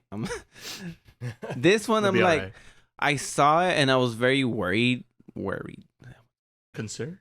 Yes, I was concerned, I guess, about it because it reminded me a lot of 15. Ah, yeah. You don't like camping? Yeah, I was just like, cause you see the trailer and then you see the young version of him, and I'm like, this is Noctis? What's going on? Uh-oh. Oh. So, and then I saw the gameplay. I'm like, this is very actiony. I'm not sure how I feel about it, but it was a nice surprise. Let me see what I wrote down because I can't remember. The gameplay was fun. Like I said, like all the games I picked are fun, but it was too easy. Mm. So it has that. What else does it have? It's a Final Fantasy for you and all the first timers too. That's what they said in 15, but I feel like they should have said it on this one No. because this one I feel like delivers everything that one the 15 promised. The story was decent. It was a bit fillery at times. I think they dropped the ball where you only use the main character. Jaggedness man. Yeah, you it would have been cool like if you could use the other characters, the other summons, and instead of having him use all the powers of everyone else, like no, make those powers All the party members. Yeah. Ah, this is like a Digimon season 4 or season 4 problem. It was like, all right, everyone had a unique ability, right? But there's only one guy's really fighting. He took all their abilities, and then he's the one fighting, really. So it's like if the Red Power Ranger got rid of the rest and just became the guy. Yeah. Yeah, it can be the Rainbow Ranger. There you go. Yeah. Gotta catch them all. So that was it wasn't terrible because it is cool like that he has them, but it would have been nice to have the other party members mean more, in my opinion. Like, yeah, not at just, least you can switch to them or something. Right. I don't know. Pull the Final Fantasy 7. Yeah. Or like in Xenoblade 2, where Mm. the main character has all the powers, but you can still switch to the other guys. The music was probably my favorite music of. No, never mind. But it was close because It's close. It's a close race. Yeah, it was very like. Out of all the amazing music Final Fantasy has made over the years. Yeah, like. So the gameplay was fun, but it wasn't challenging. But I still enjoyed it so much because the music went well with it, and the visuals are amazing. Yeah. So it was just really fun to play. I wouldn't say it was like it's kind of weird to rank it so high when I don't think the story was amazing and the gameplay was easy. But that's just how beautiful and I don't know how you describe audio, but that's just how pleasing it was to hear the music and fight and just all these iconic figures fight against each other. So it was like what they what they said in Final Fantasy 15, Final Fantasy for the old fans and new. So having all these summons that I've grew up fighting or using, right now I get to use them or fight against them. Big Godzilla battles. That's cool. That's cool. I always love the big giant kaiju battles. Yeah, they're not all big ones, but I see what you mean. But yeah, and the ending was better than I thought it was gonna be, and I think that's what set it up. If the ending was just like meh, I would have probably put it 5. But it's not like oh my god, I didn't see that coming. But it was just like, oh, okay, like. To me, it was nice. It was nice. So, because it was going very, like, okay, I see where it's going. This is gonna happen to him, and it doesn't happen. And I'm like, yes, it was like drinking a Sprite. That's refreshing. Just like a Sprite. Just like a Sprite. That's what we're gonna put on the greatest hits. They're gonna put that on the cover. Just like a Sprite. Just like a Sprite. For Final Fantasy fans and Sprite fans. There you go. That's a big group right there. It's a big group. But yeah, it's just, I guess the best way I could describe it is this game was just fun. That's cool. I like fun in games. Fun and games. Nice. All right, so we're at the final pick. Oh my god. And I would just ask that if you say 5 for like all of them, and before you say, because I want to refresh. Yeah. All right. So starting out back at number 5 for me was Sonic Superstar. Still cannot get on my head. I'm in trouble. Why do you keep saying it sounds so fake and generic. Sounds like a fan game. Sonic Superstars, very good Sonic 2D. Speaking about good 90s 2D, Super Mario Bros. Wonderful. No, why did I say wonderful? Wonderful. That's the sequel. I mean, come on, that's the DLC. That's what I'm gonna get at. That's the full in it. Oh my god, full of wonder. I feel like that's what they're gonna call the second one now. I think you called it. They're gonna call it Super Mario. Write it down. Mark it Wonderful. down. There you go. Oh, it's been leaked. Shit. Take that, Miyamoto. Number 3 was Tears of the Kingdom. Number 2, Resident Evil 4. And number 1, the biggest surprise of all time. No one could ever see this coming. You could never guess in a million single years. Fire Emblem Engage is my number 1 game of the year. What? No. That's what happens when you spend over 155 hours. Yes. But you talked so badly about it, right? I know. During your week. All the time. Yeah, so I liked it a lot. So I'm a Fire Emblem junkie, and the thing I like a lot about this game is similar like you were mentioning about, I think you were talking about, it's good for old fans and new fans as well. I feel like this Engage does a good job of doing that, even juices characters from other series. So if you're an old school fan like me, you'll get all the winks and nods and references, inside jokes, which I did since I was a fan since the first version of Fire Emblem that came out here, which does not star Marth, but it was the one with Lynn. Oh, which I think is number 6 in the series. Oh, I played that one. Yeah. So yeah, that was good. But my favorite one, or the one I really got into, was the second one after that with Erica and Ephraim, the brother, Secret Stones. Should check out that game. I highly recommend. I played that one too. Very good games. They're all, like I said, they're all very good games. But yes, like I said, bringing old and new fans together. I think the gameplay, if you just want the story stuff, that's what the main mode is. Put on normal, put on the casual mode. You can go through it. Don't have to worry about permanent death. Because I know that scares some people sometimes, the permanent death. But you just put on casual and you don't have to worry about that.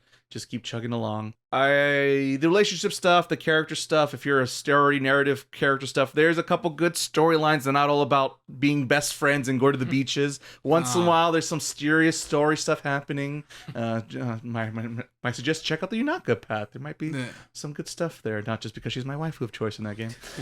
Yeah, I just think the combat is good strategy once you crank it up to hard. So if you want that harder stuff, you could crank it up there, and you could realize all the powers and abilities with the different emblem rings and get really nerdy about it. So if you really want that hardcore stuff, it has that too. It's just really satisfying. My only biggest music's really good too. Art style's really good.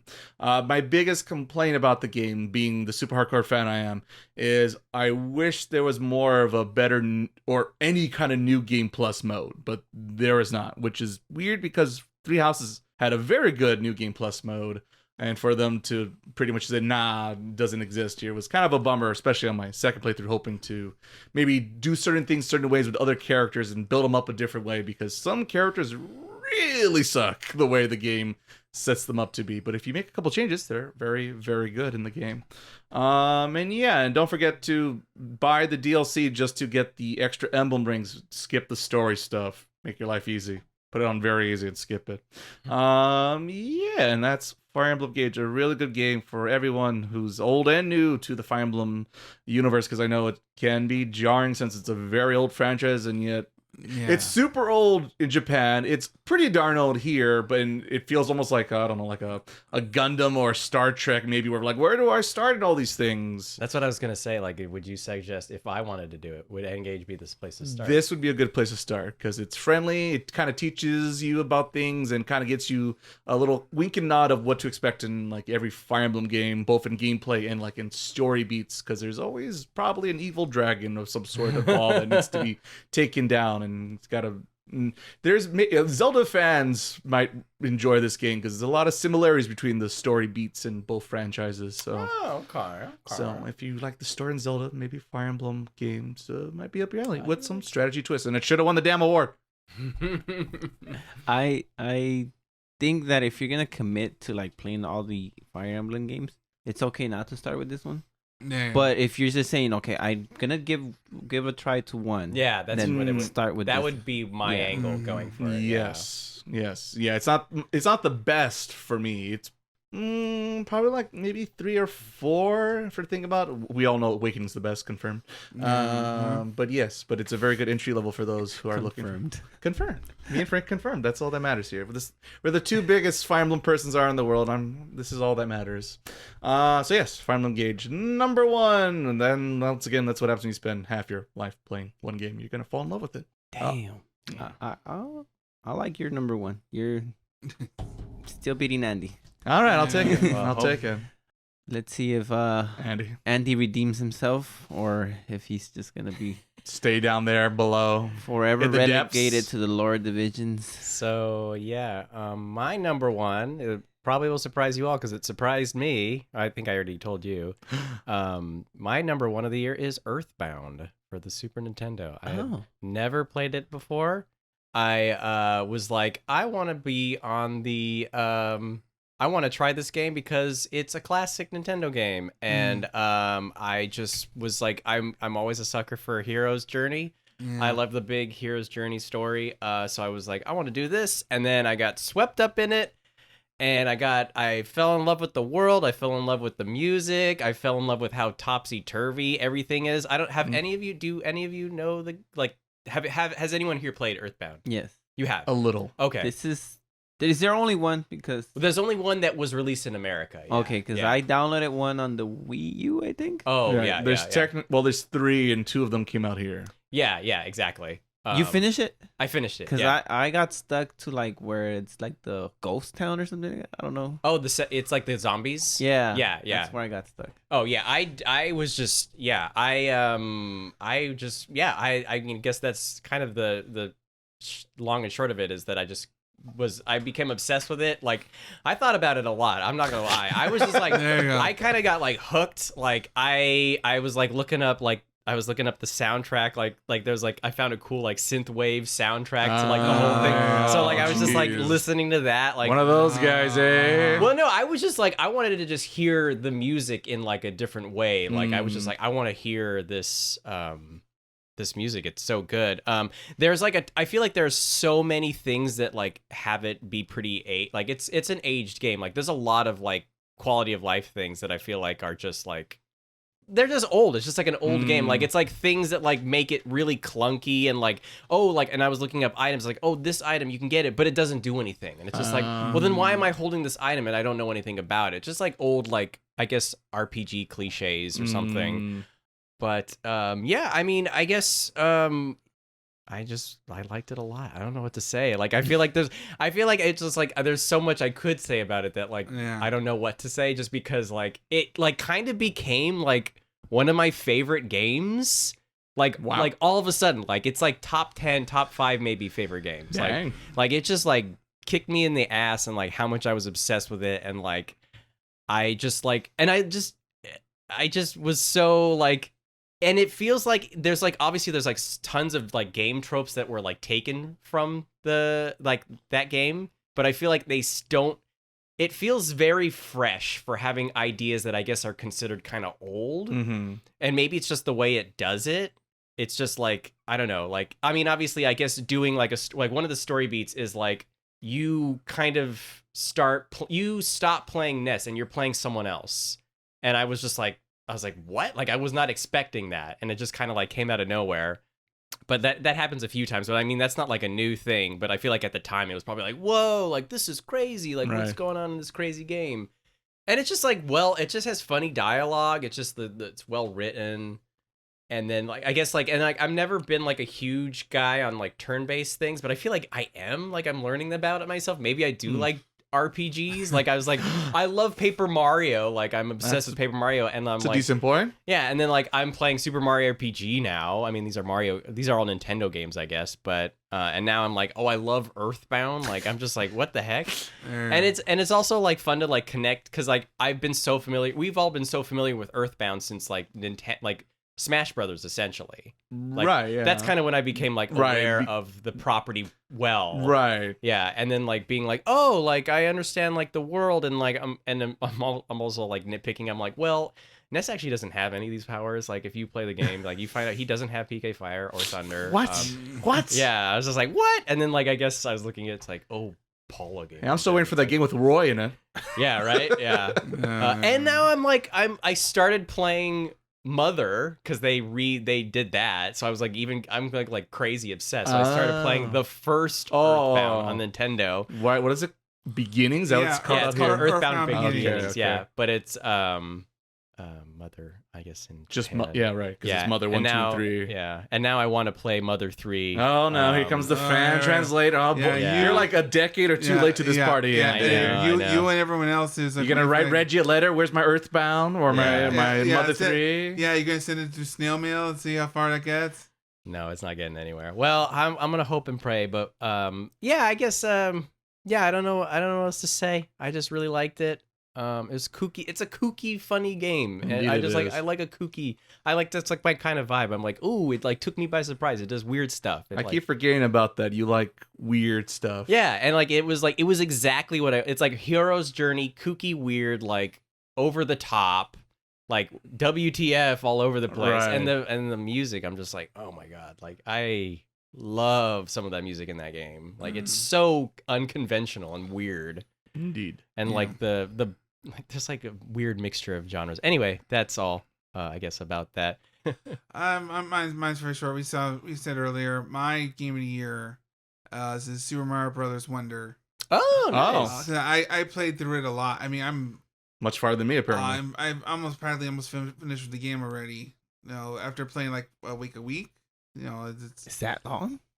Well, it's pretty big. It's like there's 6 worlds plus there's the secret world that they got unlocked, which I think is other more levels. Like it's a pretty. So many secrets. It's like Super Mario, the 3D Land. You know, there's like so many. There's level on top of level.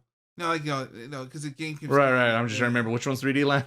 But in fact, no, there's so many secret lands to do after the main land, I guess. Right, like well. Yeah, overall, like I said, just the fact that because it's different gameplay, they're different enemies. They're not the same enemy reimagined, I guess. I mean, that they actually are New designs. New designs.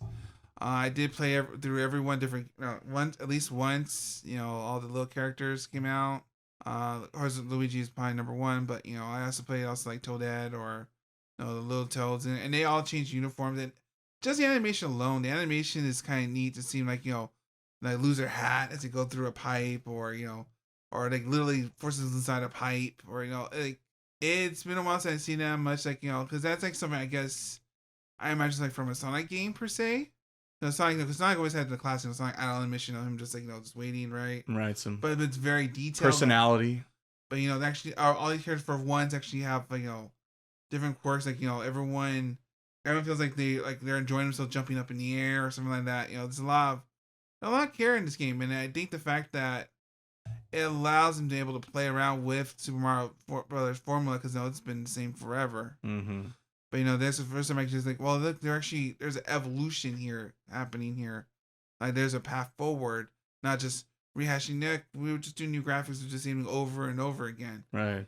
The bell power's kind of neat. The elephant's kind of nice too. There's a lot of new things in this game that like you could keep playing it for, because I got the coins, and after you get coins, then how to unlock the super like levels, things like that, right? Because it's like there's always something to do in that game, I guess. And the fact that you easily could like say all of us can jump in, we all could play at the same time, right? Just like off the bat, it's kind of neat. Because it's very rare that there's local multiplayer around anymore these days. Can I go online? Yeah, and they already go online too.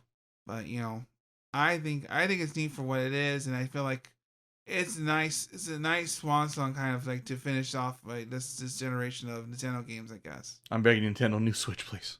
Yeah, and please bring new Switch. No, yeah, I think that's why it's number one. All right, hot and fresh off the press. Yeah. Wow, that I did not expect. Well. Don't choke now, Frank. Don't choke now. Yeah, bring it home. Bring it home. The real game of the year. No. The real game of the year. No. What was your real quick? What was your 5? The rankings? Metroid Prime, Metroid Dread, Yes. F-Zero / Mario Kart, And that's where you went wrong. Tears of the Kingdom, and then Earthbound. Yeah, and I guess I forgot mine too for a hot second. Mine is Humanity, Final Fantasy 15, Honkai Star Rail, Tears of the Kingdom, and Super Mario Bros. Wonder. I'm surprised. Like I recognize Got 2 wonders, all of yours. 2 wonders, and a bunch of Zeldas. Yeah, 2 And Wonders, 2 Nintendo. Zeldas, and 2 Engage. All right, 2 engage. Those are the 4 top- Zeldas. 4 So Zeldas. Nintendo for the sweep, guys. Nintendo for the Yeah, sweep. well, That's that's- what I guess if we're saying. doing points, I guess Zelda wins. Yeah, right. So it's gonna be Zelda, Zelda. Engage, and Mario tied. Yeah, they tied for second. Interesting. Slash, Resident Evil 4, 'cause I said so. F-Zero also. No. No. No, that was cheating.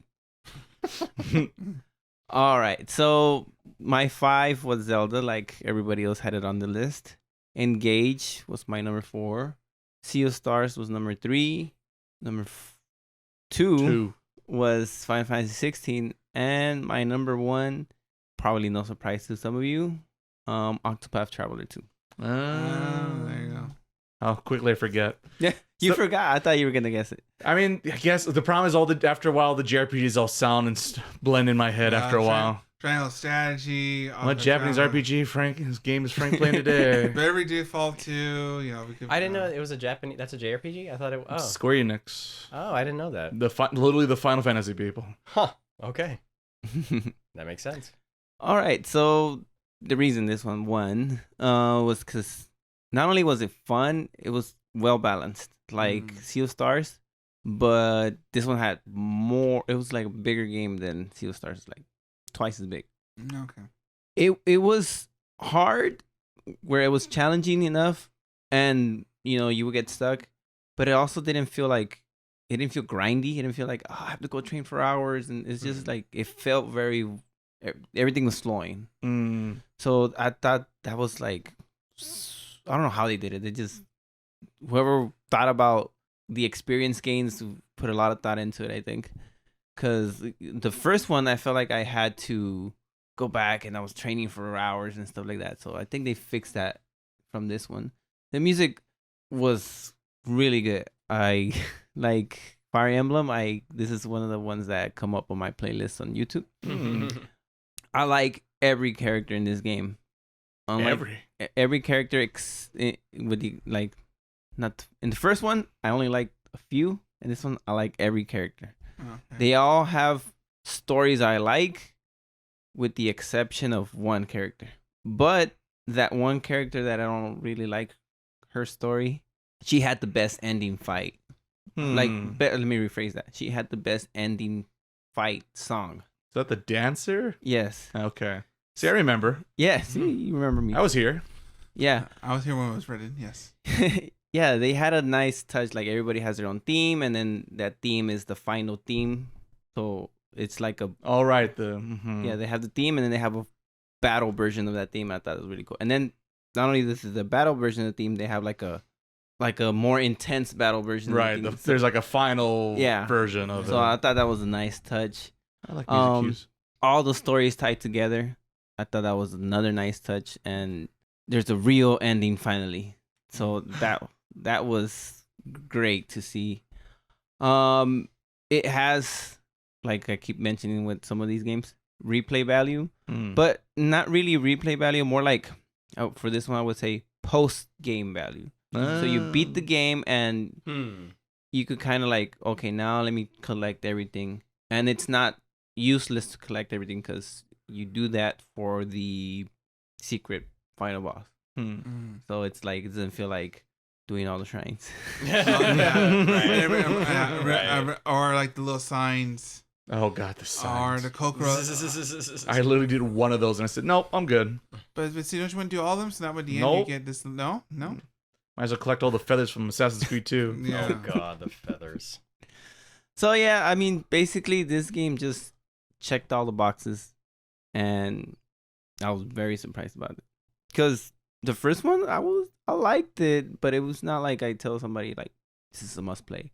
And part 2 for me, it's a must play. Drop everything. Yeah, like I even wanted to make it like, I wanted to make all of you guys play. Yeah. But Do you need to play the first one to play the second one? no, they're not related. Oh, okay. There you go. Well, they're related as in it's the same world. Yeah, But, but you they're know, different. main- Yeah, It's stories like different. they're like probably hundreds of years apart. Oh, okay. Because the first one is medieval times, Mm. and the second one, it's always like, there's trains and stuff. Mm. Like, Oh, like that. Industrial Revolution, probably. Yeah. So yeah, that's my number one. Probably would not have won if it was in the year of Metroid Dread, but Metroid Dread was very good. yeah. So that's my list. I hope you all enjoyed it. Yeah. did. I hope The ours Sea too. of Stars, I gotta I remember. hope ours too out there. And then I think, surprisingly enough, probably the true, because everybody played it. Zelda. I'm Yeah. surprised. Yeah, that- Zelda. Zelda would that's probably be the game of the technically- Taco Spot game of the year. Surprise. This week. This, Yeah. You did it. You did it, Link. I knew you could do it. Link, I knew you could do it. Oh, jeez, and there you go. See, and the fact that the Mm, fact that you can voice. switch, you can change the Japanese alone is worth. Right. Already better than Tears of the Breath of the Wild right there. yeah. it's just- I realized that. Yeah, me too. if I I'll- replay it, I'm gonna change it to like Spanish. Almost anything else. Yeah, I for guarantee real. it. It would be way more enjoyable. I bet you she's more believable in Russian. Why not? I believe it. Spanish would be funny. Boy, what does Ganondorf sound like? Oh, he'd sound cool. Well, you sound like all the Dragon Ball Z characters in Yeah, Spanish. yeah. What is it supposed to? No. Goku. I like your Goku. Brr. not only can you change it to Spanish, you can change it to Spanish from Spain. Oh no, Oh. the filthy Spaniards. Oh. Yeah. We don't like those guys from there. They're bad. I saw what happened with Leon. Didn't work out too well. They're all bad. They're the negatives. They They're have the- no The gold. negative. No goldies there. No goldies in Spain. Uh-huh. You gotta go to a different part of Europe for the goldies. Oh boy. I'll let you decide what that means. All right, so that does it for the Game of the Year awards. 2023. Whee! We did it. Achievement. Trophy unlocked. There you go. Can't wait next year where we're still gonna play games that are still not from the year that came out. I'll say I right think- now, Fire Emblem Engage, number I think one next for year 2024. we should try to play games that come out next year. Nah. I wanna Just play play- some more Yeah, I Yeah, I want Engage. to play something that came out in 1994. Yeah, let's go backwards. Let's Time for Earthbound 3 or whatever you were going to call Yeah. it. Mother 3. Mother 3. Mother 3. Oh man, imagine at the end of, like the end of Switch, like, you know what? F it. We're gonna put in Mother 3, like, yo. You guys heard this game called Super Mario Brothers? It's really good. Yeah. Imagine put down like the game pass for like a hot second before they get rid of it. Sorry, the online game, like yeah, here's Mother 3. There you go. Yeah, because they did it with Star Fox 2, right? I mean, it's possible. The game is completed. It's done. Just needs a translation and health tell. That's Well, mostly done. I've heard that there's also like licensing issues. Yeah, well, yeah, There's like that's- some music stuff that's like, I don't know. I think there's some stuff that it's like hard to get out of based on Mm. how the story goes. I'm not sure, but I feel like they could always change. There's it. the will. I don't know. They got fucking Sora and Kingdom Hearts. I mean, Yeah, in Smash Brothers. Exactly. That's why I'm not like totally Right. It's possible. It's just Yeah. enough people with enough money can fix it. A lot Yeah. of this is America, goddamn. But also, like, it's like, do people care enough for them to put in And the effort? That's it. Yeah. Yes, that is Yeah. the real problem. Is at the end of the day, we're Americans, and we go, who? Mm-hmm. Mm-hmm. Should we mention the Final Fantasy remake thing? Oh yes. All right. So, as you know, I've been king since I won the anime You were- season. They won the last anime season. Yeah. And now I finally figured out what I'm going to make you guys do. Oh, okay. Joy. And we're going to play Final Fantasy 7 remake. No, not remake. Final Fantasy 7 Rebirth Birth. Very different. Different RE. for our what do you call it? Theme podcast? Yeah, I guess it's gonna be a topic for a future episode of the podcast. Once I'll have a chance to sit Maybe down we and play get it. we get a Midgard for once. Yeah, we're finally leaving Midgard, leaving behind, off to sunny pastures and evil circus clowns. How does that go again? And then plane. There's a plane. The plane doesn't last too long, I don't think. Crazy stuff happens in 7. And then there's a vampire guy. No spoilers. Sorry. Oh, sorry for you for how long? I thought we were talking about games from the 90s. No, not anymore. Okay. No, that might not happen. You know. You never know. Yeah, Who's Cloud? Who? yeah, he's a vampire instead. Sora, what are you doing here? Oh my God! If Cloud becomes a vampire, What a twist. Never saw it I coming. might turn off the game. Too spooky. Indeed. Too spooky. All right, that does it for the podcast. I think. We did it. Yeah, we did it. Maybe one quick real before we go. Any games, things as far as since this is our last episode of 2023, kind of video game focus. Any video game 24 on anyone's agendas? Besides Final Fantasy 7 Rebirth. No, that's definitely on the list. 1,000-Year Door. 1,000 Euro. Yeah, That should be up there for me. No, I don't It's want. gonna I don't what you mean. I guess Like a Dragon Gaiden. That's around. It's coming out soon, right? Well, it's been out. If you get it on the Game Pass right now. Oh, You But I'm talking waiting about? for my physical copy soon. Along with Yohane. so it already came out. The new Yakuza. Huh? The new Yakuza, not the side story one. No, the side story one's out now. Yeah. Oh, I thought you were talking about the new one. Infinity Wealth comes out next year. Oh, I guess, I get confused. Next month, next. Oh, month. okay. So I was right. Yeah. Give me credit. Are you asking about games that are coming out or that we're just planning on playing? I'm. Because I want to play Tactics Ogre and Oh, I see. You mean brand new games or just Yeah. games? Oh, I see. Yes. and River City Girls 2. Oh, I should play the first one of that. You can on Netflix. I have other. What the hell? Oh, they have the Netflix games or whatever. Oh, right. That's a thing. Yeah, I do want the Sea of Stars is tempting, and I Play it. I bought the Last of Us Part 1 remake thing that I have an interest to get to sometime soon. And also the Mario Wonder and Sonic Superstars. You know what? I think I'm gonna play that one. Too many games. Too many. That's the problem. It's like, too many games. For real. Thankfully, no Fire Emblem. So Miles I have some convinced time, me perhaps. to play Mario Wonder. There you go. Wonderful. It's Yeah, wonderful. all DLC. I know is that, you know, Copyright. there are a lot of trippy moments in the game, like going, wait, what now? And that's kind of the cool thing. Just like, I don't know I'll touch this flower. I don't know what's gonna happen. Yeah. Am I gonna go fly up? Am I gonna fly down? Am I gonna turn to literally a rock? I have no idea. It's the wonder, you would say. Say no to drugs, kids. All right. I think I know what I'm gonna buy for Christmas. There you go. Santa's Yeah. listening. All right, that's it for Otaku 24. 24. Oh no. Oh wow, we skipped a year already. Damn. No, it's in Yeah, episode 24. Oh, okay. So you're already like, oh god, already terrified of the new year. It's already around the corner. Indeed, episode 24. Okay. Whew.